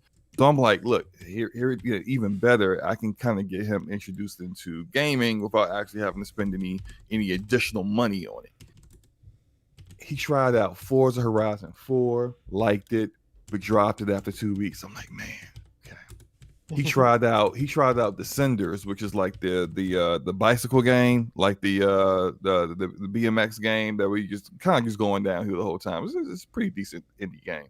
He played that for like 3 weeks, dropped it. I'm like, he keeps going back to Roblox, and I'm seeing like I got it set up so to make sure he can't play some of my other titles like Borderlands. Like, there's some stuff. He's only 10. I'm not really trying to have him exposed to yet, but like, I'm trying to mold him into a gamer without actually having to hit him with like a GTA route to gate. I don't want to be able to install GTA and start seeing things that we haven't talked about yet. So you don't want to have that talk yet. We ain't have to talk yet, right? Yeah. So I'm trying to get him into those games, and I get this like every week I get a report. And it's an email that tells me what he's been playing, how long he's been playing it. And I got limits set so that during the week he can't play for too long, but on the weekend he can play as much as he wants. And every week when it's just nothing but Roblox, I just get disappointed. But finally this week, not only am I happy that he's like really excited for another game, and I think he's going to stick with it, but you brought up Minecraft Dungeons, Enrique, and I'm like, that game, love it. Like, I love Minecraft Dungeons. I have to show him stuff because he's the kind of person who's just like, oh, whatever that is, well, I don't care. He has to see it before he gets interested in it. And so he was talking about Minecraft, and I said, there's a Minecraft game we could both play. He kind of looked at me like, really? And I was like, yeah, I'll show it to you. So we installed it. He started playing the game.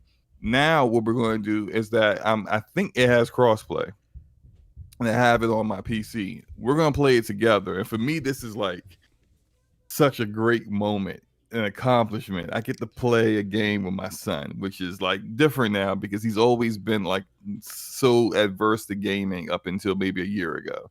So it's pretty awesome. I'm kind of excited about it. I know very random to bring up, but when you brought up Minecraft Dungeons, I just started thinking about how like my kids, this new generation of kids are so different. Like they are, some of them. My daughter doesn't want to touch a controller at all.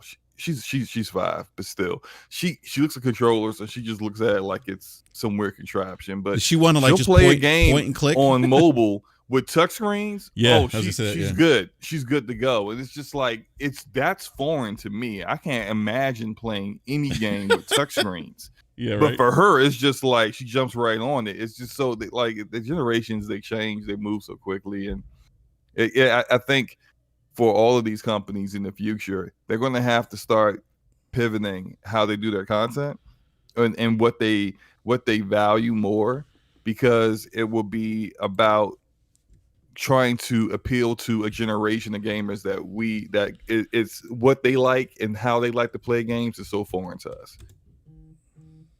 Yeah, no, it really is, man. It's funny you talk about Roblox. Like, my kids are just as content just downloading free to play games. You know, free to play is massive. Yeah, I mean, they don't care. Like, like when I grew up, we were like, oh my god, look at those graphics, look at the box art, right?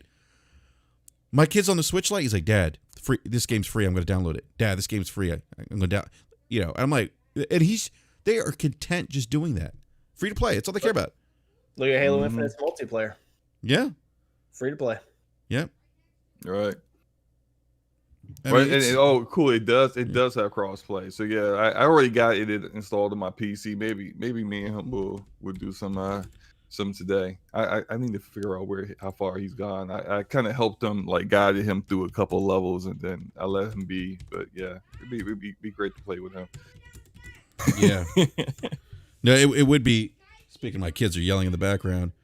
Yo, Benji, a question for you. I said this on our BRAP podcast a few weeks ago. When it comes to Outriders, I think Outriders being day and date in Game Pass is actually more pivotal than MLB The Show, and I think it's more pivotal because this was, even though we know how MLB The Show got on there, MLB wanted to do it got done, and it's probably going to be on there maybe next year too. We'll see, but Square Enix taking the chance with Outriders, not their biggest offering of this year, but something that is definitely a title they've been marketing for a number of months. It's big for them.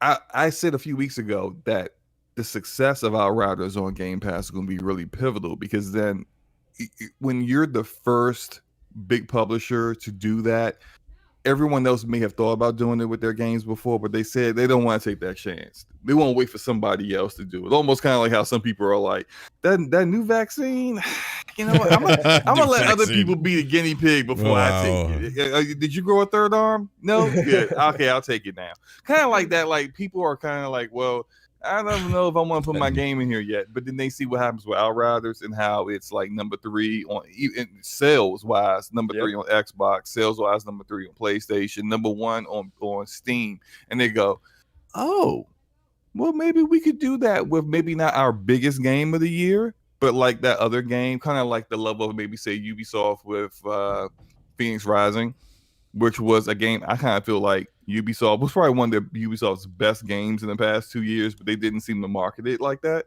Mm-hmm. And you could put a game that you may think, I don't know how this is going to succeed, but then I could throw that in Game Pass and see if that really helps it become what we think it might be. I could see more companies in the future doing that. But then, like, if it didn't do well, if it didn't sell well, or if Square Enix wasn't happy with how it turned out, it could be like what other companies need to say, yeah, I'm good. we're not going to touch that. What do you think? Yeah. So a couple of things. First of all, I do agree with you that Outriders is actually a bigger deal than MLB. And one of the main reasons for that is Outriders is going to have global appeal than MLB does. Mm-hmm. MLB is very big for the U.S. market, and don't get me wrong, there's other places outside of the U.S. that watch baseball and have some baseball to them, but there's also lots of places that have no familiarity with baseball really much at all, right? It doesn't just have a presence in that market. Whereas something like Outriders, that's going to be global appeal. Third person shooter with loot stuff, people play that all over the globe. So yeah, definitely in terms of those two, I think Outriders is the bigger of the deal, though MLB is also obviously very big, especially in the US particularly. And then in regards to what you're saying, is this like a pivotal moment? I could not agree with you more. We have data points now, right? Mm-hmm. We didn't, as somebody that's like borderline obsessive with data, like that's like what I do all day long, and to the point, not even just gaming, I pay attention to the box office, I pay attention to Netflix subscribers and Disney Plus subscribers, all this stuff, and I don't even get paid for it. I'm just obsessed with it. We now have data, right? We have data points. So someone asked me also in my live chat this past week, they said, is there any real evidence that Game Pass cannibalized sales on Xbox? My response to that would be definitely no. And one of those data points would be the fact that the game had identical ranking on PlayStation and Xbox and NPD. It was number 3 on both. If we saw extreme cannibalization on Xbox, you would think, number 3 on PlayStation and then number 10 on Xbox, right? A big gap there. If it was really cannibalizing sales to a high degree, you would see the platform that doesn't have Game Pass have a much higher ranking than the one with Game Pass, right? You get what I'm saying? People wouldn't necessarily be buying at the same volume, but instead both are at number 3. They're in literally the exact same spot. So clearly, Game Pass, I think overall just elevated sales instead of cannibalizing sales. We have that data point now. We saw it blow up on Steam, which of course, I think the demo was a big part of that too. I'm not saying it's 100% Game Pass.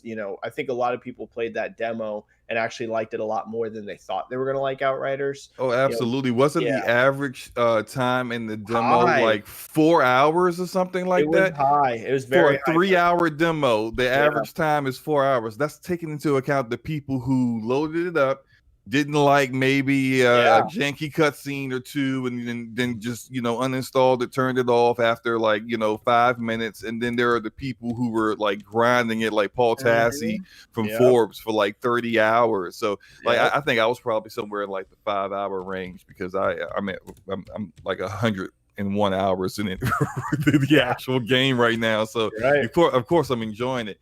Like that's that's pretty high. I think I'm glad they did that, because I was I'm a loot shooter fan, and for me it was like I didn't get a chance to get into any of the closed beta stuff that People Can Fly did, so I didn't get a chance to play it yet. So being able to kind of play it for almost a full month to my heart's content, and even redo the content over again, was a smart idea on their part. I think that was great. Yeah, hey, real quick. Sorry. I was just gonna say real quick. Big shout out to Aaron Greenberg. Aaron has to drop. But definitely appreciate Aaron hanging out with the live chat, interacting. Yeah, absolutely. It's so awesome to have Aaron in here. Yeah, that was really awesome. Thank you again, Aaron, for coming by. Really appreciate it. But go ahead, Benji, finish your point, man. Yeah, and then just I think with Outriders, the way I kind of described it was like a 1-2 punch of the demo and Game Pass. Those both came very close to each other. Like I said, I think it was like a week apart that the demo came out and then the Game Pass announcement. It was very close. So you had all that momentum from people trying the demo, liking it more than they thought they would. Then all of a sudden you have the Game Pass announcement coming, right afterwards, which also, elevated things, drove a bunch of hype. Even people maybe that skipped the demo are now like, holy cow, wait, I have Game Pass and I get this for free. So yeah, I think if you're a publisher and you have a lot of data now, like you're saying, I think you're going to see a lot less hesitation about putting games on their day one. You have a AAA game, which yes, Outriders is AAA. I've seen some people say, isn't this an AA game? No, Outriders was developed by over 200 people across 5 years. It is definitely a AAA game, very much a AAA in terms of budget. So you have that AAA game. We've seen it have strong sales, plus being in Game Pass. So yeah, I think a lot of people are going to take notice of this for sure. Yeah. That's a great point. We know how difficult it can be to release new IP, right? Oh yeah. And so there's Risky, something to be said. super risky. Yeah, it's extremely risky. I think there's something to be said for that, to put it in a service like that. I do want to pivot here. Great conversation, by the way. And again, big shout out to Aaron Greenberg for hanging out with us in the live chat. Really appreciate it. So, we talked about MPD a little bit earlier. We saw the MPD numbers. Obviously, industry is doing very well. It's going to be interesting to see as, we get back to normal, whenever that is, if that momentum is still going to, carry on, Right. Post pandemic, if you will. But let me ask something, Benji. You've seen some of the reaction about PlayStation, Jim Ryan, the concerns by some of the folks in the community. And then you see NPD, and you see that the PlayStation 5 is dominating the console market. Well, I mean, Nintendo's really dominating, but anyhow. But in terms of the new generation, they're doing very well. I mean, fastest selling console in U.S. history. They're just knocking it out of the park with console sales. But if you read some of the stuff on the Twitters and chat forums and listen to podcasts, you would have probably thought otherwise, that Sony was a sinking ship. So are people kind of maybe overreacting a little bit with some of the stuff that's going on around with PlayStation? A lot of this I think was kind of kicked off by some of the news and them being quiet. When I say news, them closing. They're going to be closing the PlayStation Vita store down, I think, in August. Same thing with PS3. But, that kind of news, and then them being quiet. And then also, the article by Jason Schreier, which kind of gave a little bit of insight into, what's going on with Sony, Days Gone 2 not being greenlit, which I think Days Gone 2, I keep saying this, don't be surprised. I think if Sony revisits that at some point again. But do you think that people are kind of overreacting here a little bit? Yes, and a bit of no. So I think it's a bit of a mix. I think definitely as a whole, the reaction is mostly overblown. And what I mean by that, and don't worry, I do think there's some issues here too. So for people that are like, what are you talking about? No, I'm not saying Sony's perfect. There's definitely been some issues.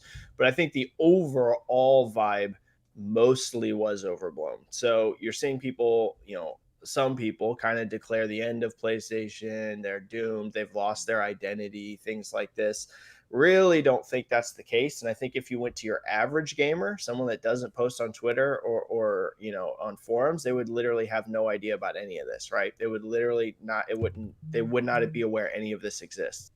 So I think for your average gamer that's excited for the next God of War, that's excited for the next Horizon, this means almost nothing to them. However, there definitely are some worrying things. I think the one that to me stuck out the most as worrying is actually Days Gone 2. That is actually out of all of this, even the PS3 store closings and things like this. I'm not counting Vita because I know Vita actually still had like a thriving community there and devs that are releasing games. But to me, the thing that stuck out as possibly the most worrying is that Days Gone 2 did not get greenlit, mostly because we know that game was profitable. And I think any chance that a game is profitable and you have a studio that really wants to take that second stab at it, you give them that opportunity. A prime example of that is Uncharted. The gap between Uncharted 1 and Uncharted 2 is enormous. It is an enormous quality gap. If you just played Uncharted 1, never would you have guessed where that franchise would become. And I'm not saying Days Gone, is going to become the next Uncharted, but if you're not losing money and you have a studio that feels confident, hey, we can revisit this, we can give it one more stab, and maybe that is your Uncharted 2 moment, I think you give them that opportunity. So being so cautious around greenlighting a profitable product, that to me is the one that's a little like, ooh, how cautious are you being here and controlling OP? So I think that does stick out as slightly alarming. But here's the deal. Overall, I mean, the PlayStation brand momentum is insanity, right? And it's really become because of that first party output. And we talk so much about Game Pass and subscriptions and things like this. And I do think that's all very important. And Microsoft, I think, is going to find a lot of success with it. But at the same time, Sony's finding enormous sales success with their first party IP. They broke their own record 3 times in 2 years with their first party. So their games are just literally skyrocketing. Where it used to be, it was a rarity for a PlayStation exclusive maybe to go over 5 million. Now we're seeing it be a common occurrence to hit 10 million and some hit 20 million in sales. So, they're just moving up with these IP. And I don't think they're really, I think Jim Ryan, and to him, it makes perfect sense. Now, there are, like I said, alarming things. I think Days Gone 2 not getting a chance is alarming. I think completely, essentially shuttering Japan studio from what it looks like is alarming. But at the same time, here's the reality. Once people see the next Horizon and they see the next God of War and they see whatever Naughty Dog's making next, they're going to freak out, right? It's literally, we all know what's going to happen. Those Twitters are going to go nuts. They're going to go crazy. We're all going to see GIFs and screenshots for days. So yeah, they're overall as a company, they're fine. But I do get why some people are a little alarmed. Yeah, that's a great point. The Days Gone thing too, Days Gone 2 not being greenlit is kind of interesting because you're right, it was profitable, but was it a matter of maybe, I'm assuming that maybe in terms of profitability they may have built-in margins like, profit margins or expectations in terms of profit margins. Like, did it not meet that maybe, or was it a combination of, the Metacritic, that it just didn't, score well and I think Sony's got. I think they're what I think was a factor? Yeah. The Last of Us. I honest to God think that's a factor in this. You have another zombie IP. That's a good point. You have we know that there's some complications between Ben Studio and Naughty Dog. That is one thing that has come out of this, right? We know that there is a little bit of friction there. Okay. And I'm not going to say like, oh, these people hate each other. Not at all. It's just from comments that have been made afterwards. We know that there are certain, sticking points between those two. And I'm sure most people at those get along perfectly great. But here's the thing. If you're Sony, you have 2 zombie games. So do you really want 2 of your studios stuck on zombie games? And yes, I know they're different, but to your average consumer, they see The Last of Us with a zombie type setting. They see Days Gone with a zombie type setting. One of those games is getting enormous critical reception. The other one is not. You also have clearly much higher sales for one than the other. I think that does play a factor. Now, whether Sony would ever admit that or not, I find that highly unlikely. But here's the thing. If whatever Bend was working on was literally nothing remotely similar to any of their other studios, and I don't think it made as much money as they want, right? So clearly that was a factor as well. I'm not saying it's only because The Last of Us, but when you look at everything together as a package, you have 2 zombie brands. Do you want 2 of your studios just doing that? One is clearly getting way higher reception. It does make you cautious to keep pumping out a Days Gone and The Last of Us. Because here's the thing, you're going to get The Last of Us Part 3. To me, it seems almost inevitable that that's going to happen. You're going to get The Last of Us remake. They're making a TV show, right? You don't go out and expand your brands with TV shows and things like this if you're just going to drop it. Like, oh, we're just abandoning it. Part 2 was the biggest opening in PlayStation history with over 4 million units sold in 3 days. So I think that is a factor too. And yeah, probably just didn't make as much money as they wanted. But what I meant whenever I was saying, even if it didn't make as much as you wanted, I still think there is an argument for creativity and supporting your studios and saying, hey, maybe this didn't make as much money as we wanted the first try, but we believe in our studios. And if you really truly think you can deliver a much higher bar with that sequel, we're going to give you one more shot. It's really that they got not even one more opportunity. That's actually pretty rare, to be honest with you. It's not rare that games get turned down, but it's fairly rare that a game that was profitable doesn't even get a second opportunity. You might see that with the third game. We have 2 games and they're stalling. They're not growing. Okay, we're going to move on to something else. But the fact they didn't even get one more chance, that isn't actually like ultra common. I'm not saying it doesn't happen, but usually you get that second shot. So that did surprise me.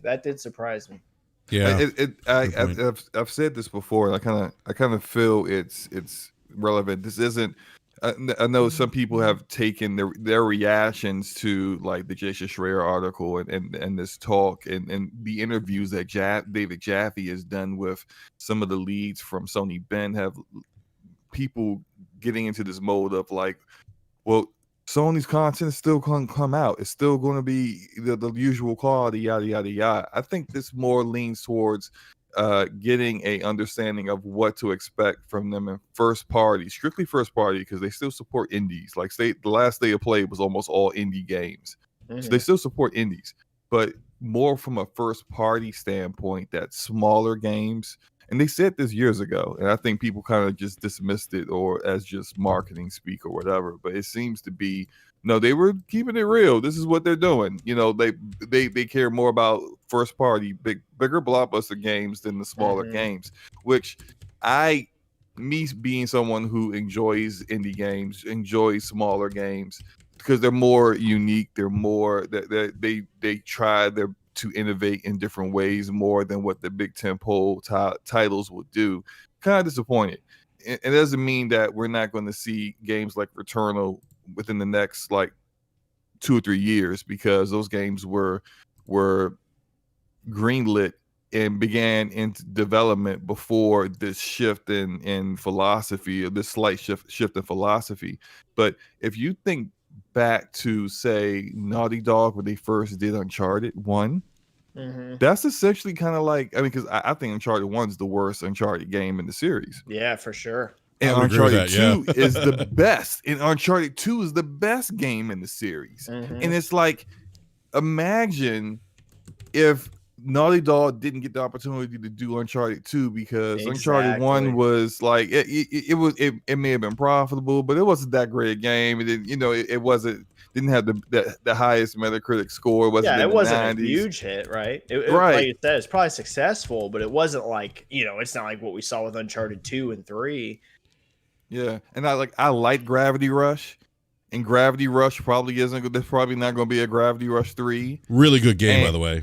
Yeah, I think about some of these smaller studios, like a decade ago, no one knew who Supermassive Games were, but now people know who Supermassive Games is, and it's all because Sony gave them a shot to not just be a co-development studio helping them do remasters for Resistance, and instead allowed them to build and make their own IP. And they did a Telltale game better than Telltale was doing at that time with Until Dawn.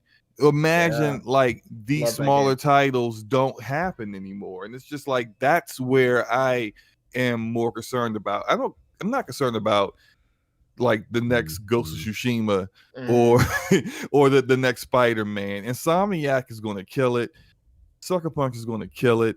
Naughty Dog is going to do what the Naughty Dog does. But I care more about the building of new IP. Because I don't want them to turn into what we saw from at one point, like later in the 360 generation with Microsoft, where they weren't doing that anymore. They weren't cultivating those kind of games, and then you only have your Halo, Gears, and Forza. I don't want the Sony equivalent of that to be the Last of Us, Horizon Zero, whatever, and name another game that Uncharted. I don't want that to be the equivalent where they are no longer doing what we know Sony to do, which is to allow the creative freedom and to cultivate it and make sure that the quality assurance is top notch. Yeah.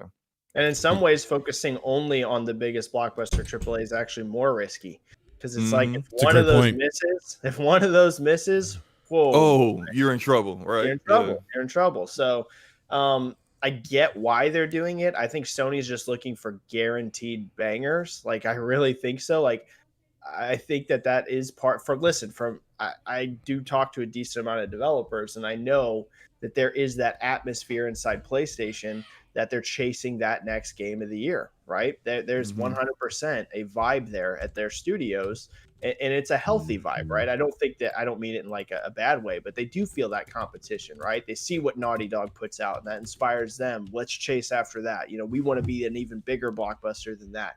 We want to push it even further. And that's why you're seeing PlayStation Studios go in this heavy cinematic, amazing visuals kind of vibe, is They want to create that next blockbuster, almost like a movie type experience. But at the same time, yeah, if you're pumping, 100 million plus into every single game, if one of those does miss and you don't have as many, maybe a little bit smaller budget games in, yeah, it's like you could potentially make more money doing that when it's a hit, but if it does miss, you could potentially lose a lot too. So Right. and that actually could have been a factor in Days Gone. Apparently, Days Gone did go way over budget. So maybe, we're being a little tough on Sony about Days Gone, but maybe they were slightly alarmed. Hey, you went over budget on the first game. How do we know you're not going to go crazy on the budget in the second game? And, the first one was a modest profit. So, at the same time, I can see it from their perspective too. But I do agree with you. The thing that worries me the most is that we won't see these as many unique type experiences from them and that could build into bigger brands. We'll have to wait and see. I think there's a lot of evidence Sony Santa Monica is building a new IP right now. So right, and that's being kind of lost in the conversation. Yeah, so I think very late in the are, game, like a month ago or so, they greenlit it so that Sony Ben is making a new IP. They wanted to start working on a new IP, and that got greenlit. So hopefully that is still something that's being cultivated there, where they're allowing new IP and not just turning other studios into co-development studios of their bigger studios that seem to have a lot more pull. I'm glad to see that at least they're going to be able to make something new. Maybe not Days Gone 2, but at least something new for them. Yeah. I think Sony's a little too quiet right now, to be honest with you. I think they need to start talking and showing stuff soon. I understand like there's the pandemic stuff. Like I totally get that, and I'm sure they're going to have a big summer blowout. But I think a lot of this stuff that is bubbling could potentially go away if they came out and showed a lot. Right now, like we have not seen Horizon. Like we just saw a cinematic trailer when it was first announced.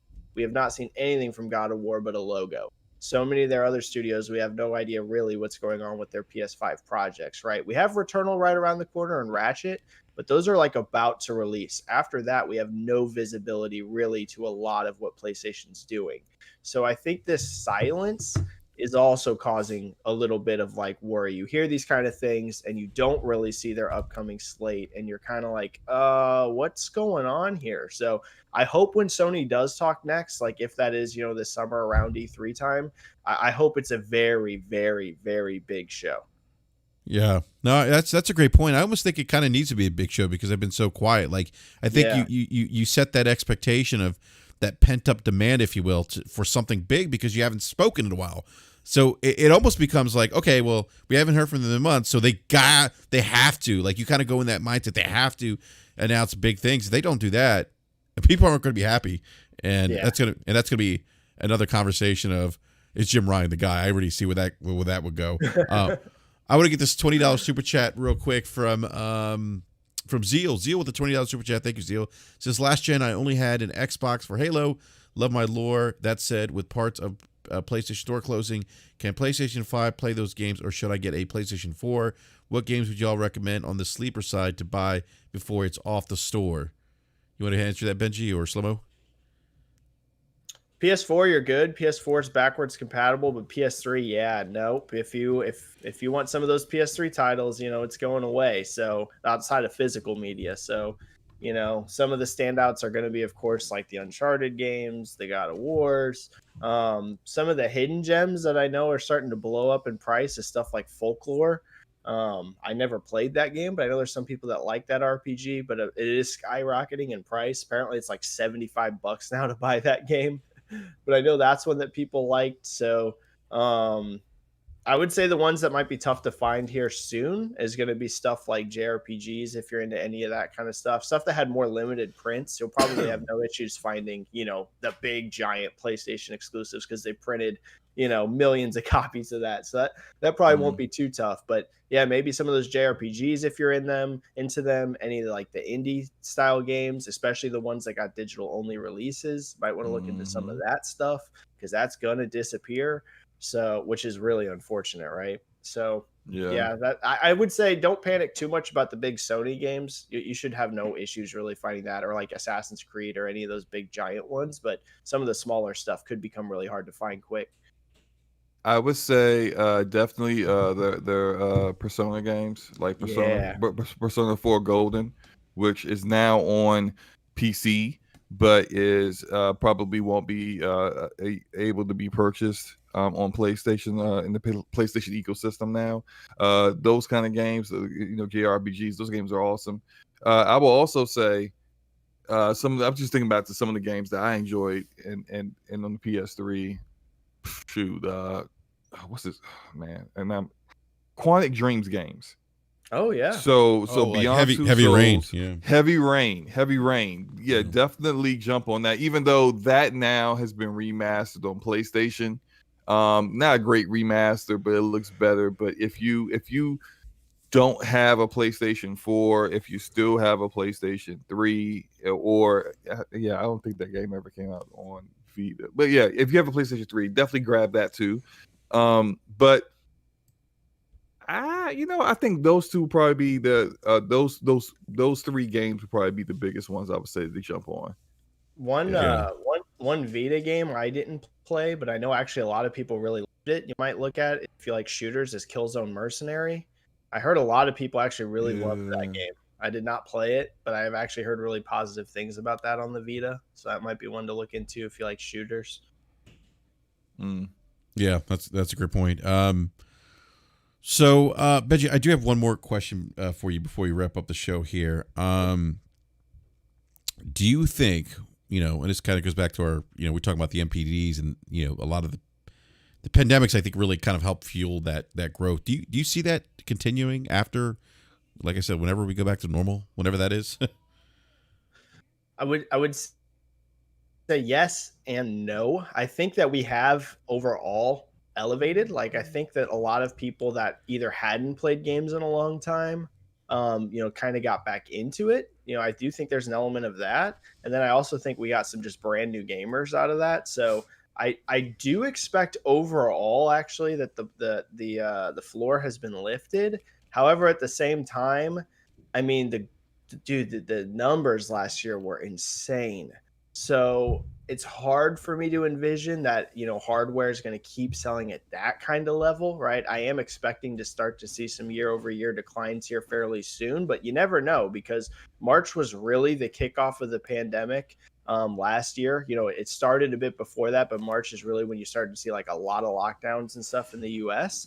And so that was really when you saw a ton of sales. And yet, this past March's NPD was up year over year in hardware sales, across the board. So, there was some declines, but actually as a whole, right? Looking at as a whole, the hardware was up year over year and it actually set a record. So, put it this way, if the rest of this year we keep being up year over year over what happened in 2020, then it's going to be nuts. We're going to be in a really good spot. So people should be really excited if we still keep seeing that, because my personal expectation is that we are going to start to see some declines once we hit like this summer and fall. But, you never know. Maybe it really has escalated that much. And if so, that is amazing news. If we keep being up year over year, then, gaming is gone nuclear, because there was some insane months last.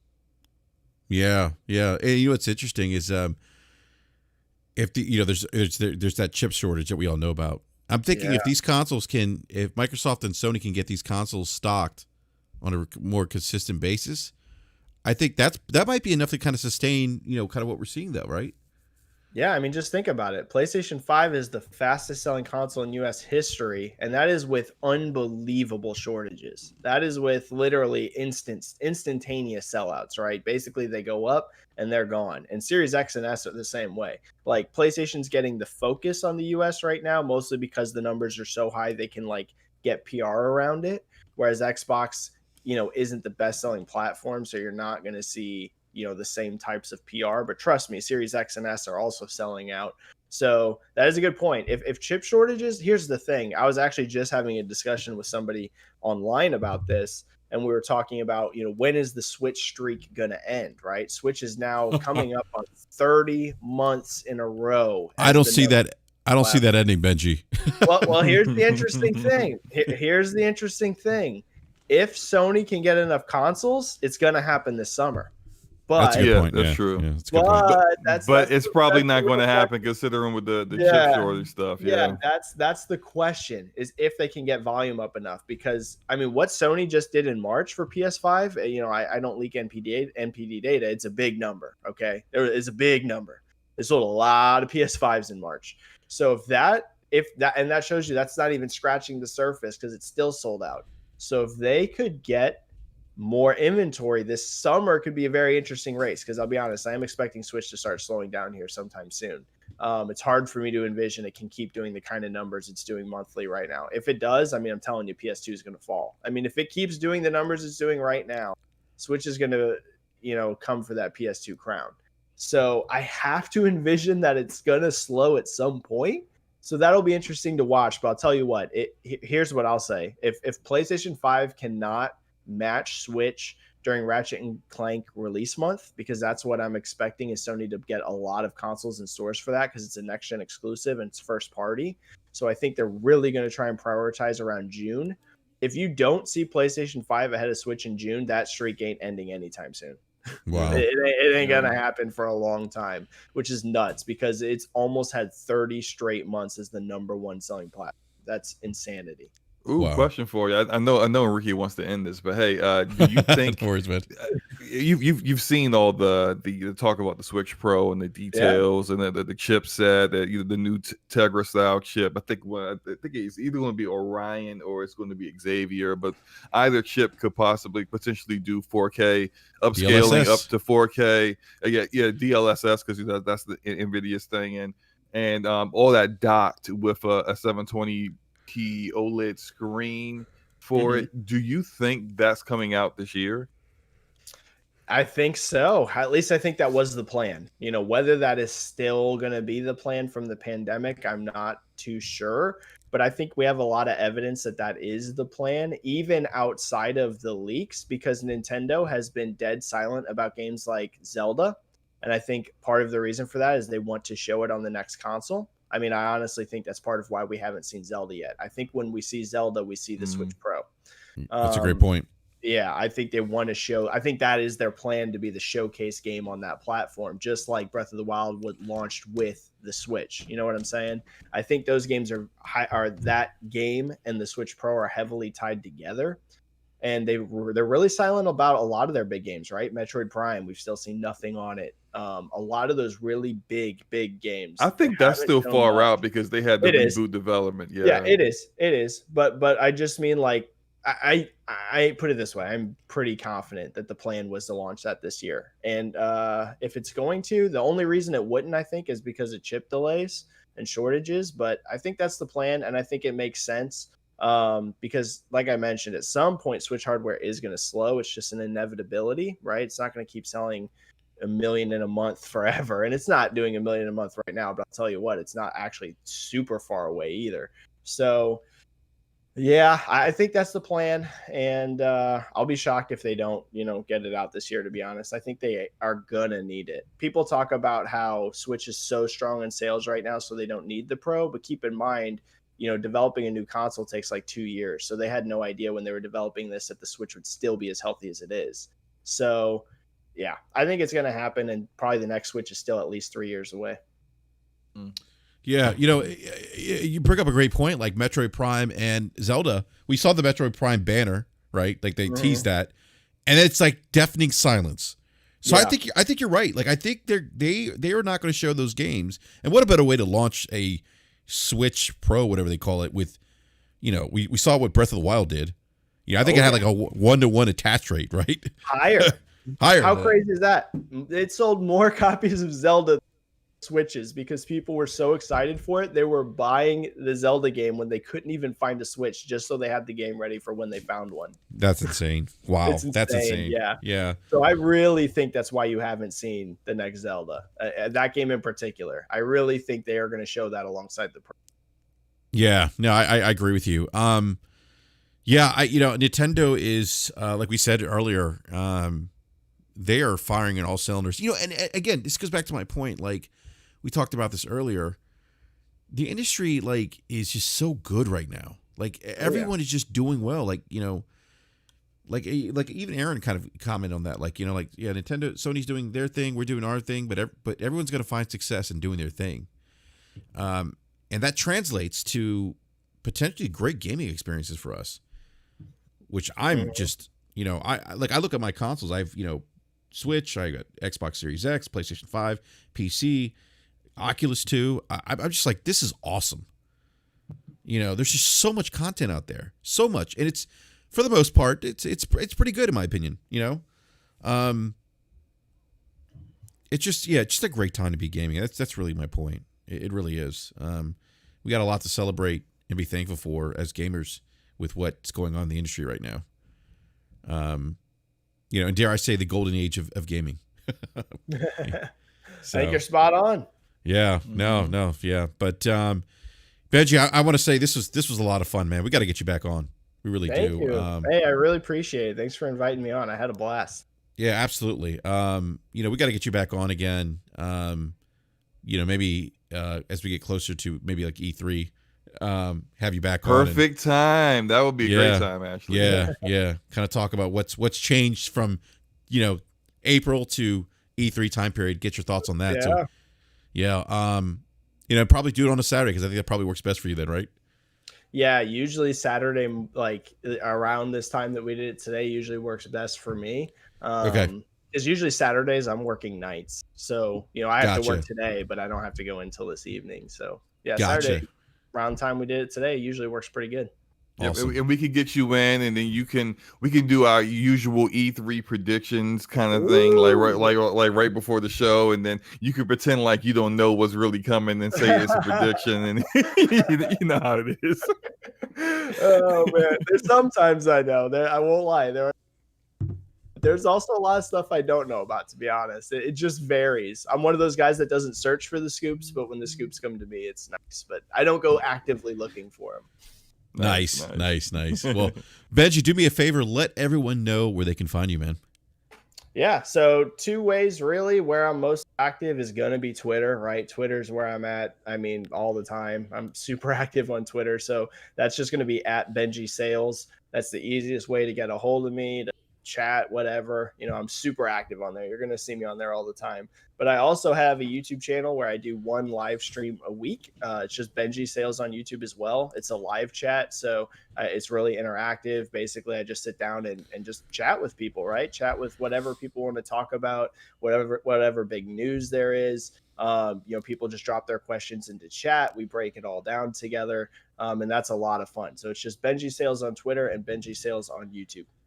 Awesome, man. Awesome. And Slobo, thank you for jumping in, man. And you know, I'm glad you did because, dude, you were knocking it out of the park. Aaron agreed with everything you were saying. Oh yeah. Yes, and it gave me some well-needed validation from some of the guys that were coming after me for saying these things. I guess when it comes from Aaron, it sounds a lot better, but still, yeah. But yeah, I'm glad I had the time to jump on. I'm glad I woke up when I did because I was definitely going to be out. You know, I got up early to cook breakfast for the kids, and then I went promptly right back to sleep. So yeah, I'm glad I was able to make it, man. Yeah, no doubt, man. Please let everyone know where they can find you, man. Oh yeah, you can find me on my own YouTube channel, Slow Mo Backslap, of the same name, the way it's spelled, and on the screen here. And I do content on games of all platforms, mostly just the games that I enjoy, and a lot of indie titles. So come check it out, and also check out Thursday nights. We rotate this back and forth, but the DPS podcast, which is, I gotta start saying this because a lot of people didn't know what DPS meant. Damage per second, the Damage per Second podcast with the homie Gaming Forte, who's also a BRAP panel member as well. We go live Thursday nights, 9 p.m. Easterns, and we alternate back and forth between our YouTube channel. So next week is going to be on his channel. Yeah. Definitely sub to him. He makes great content, and yeah, just come check it out. Yeah, no, it's a great show, man. I got to say, though, like, I shouldn't laugh when you say that people don't know what DPS is. I don't know, but I do because I feel like That's like I a thought known everyone acronym, knew. right? Yeah. Yeah, it's a known acronym about damage per second.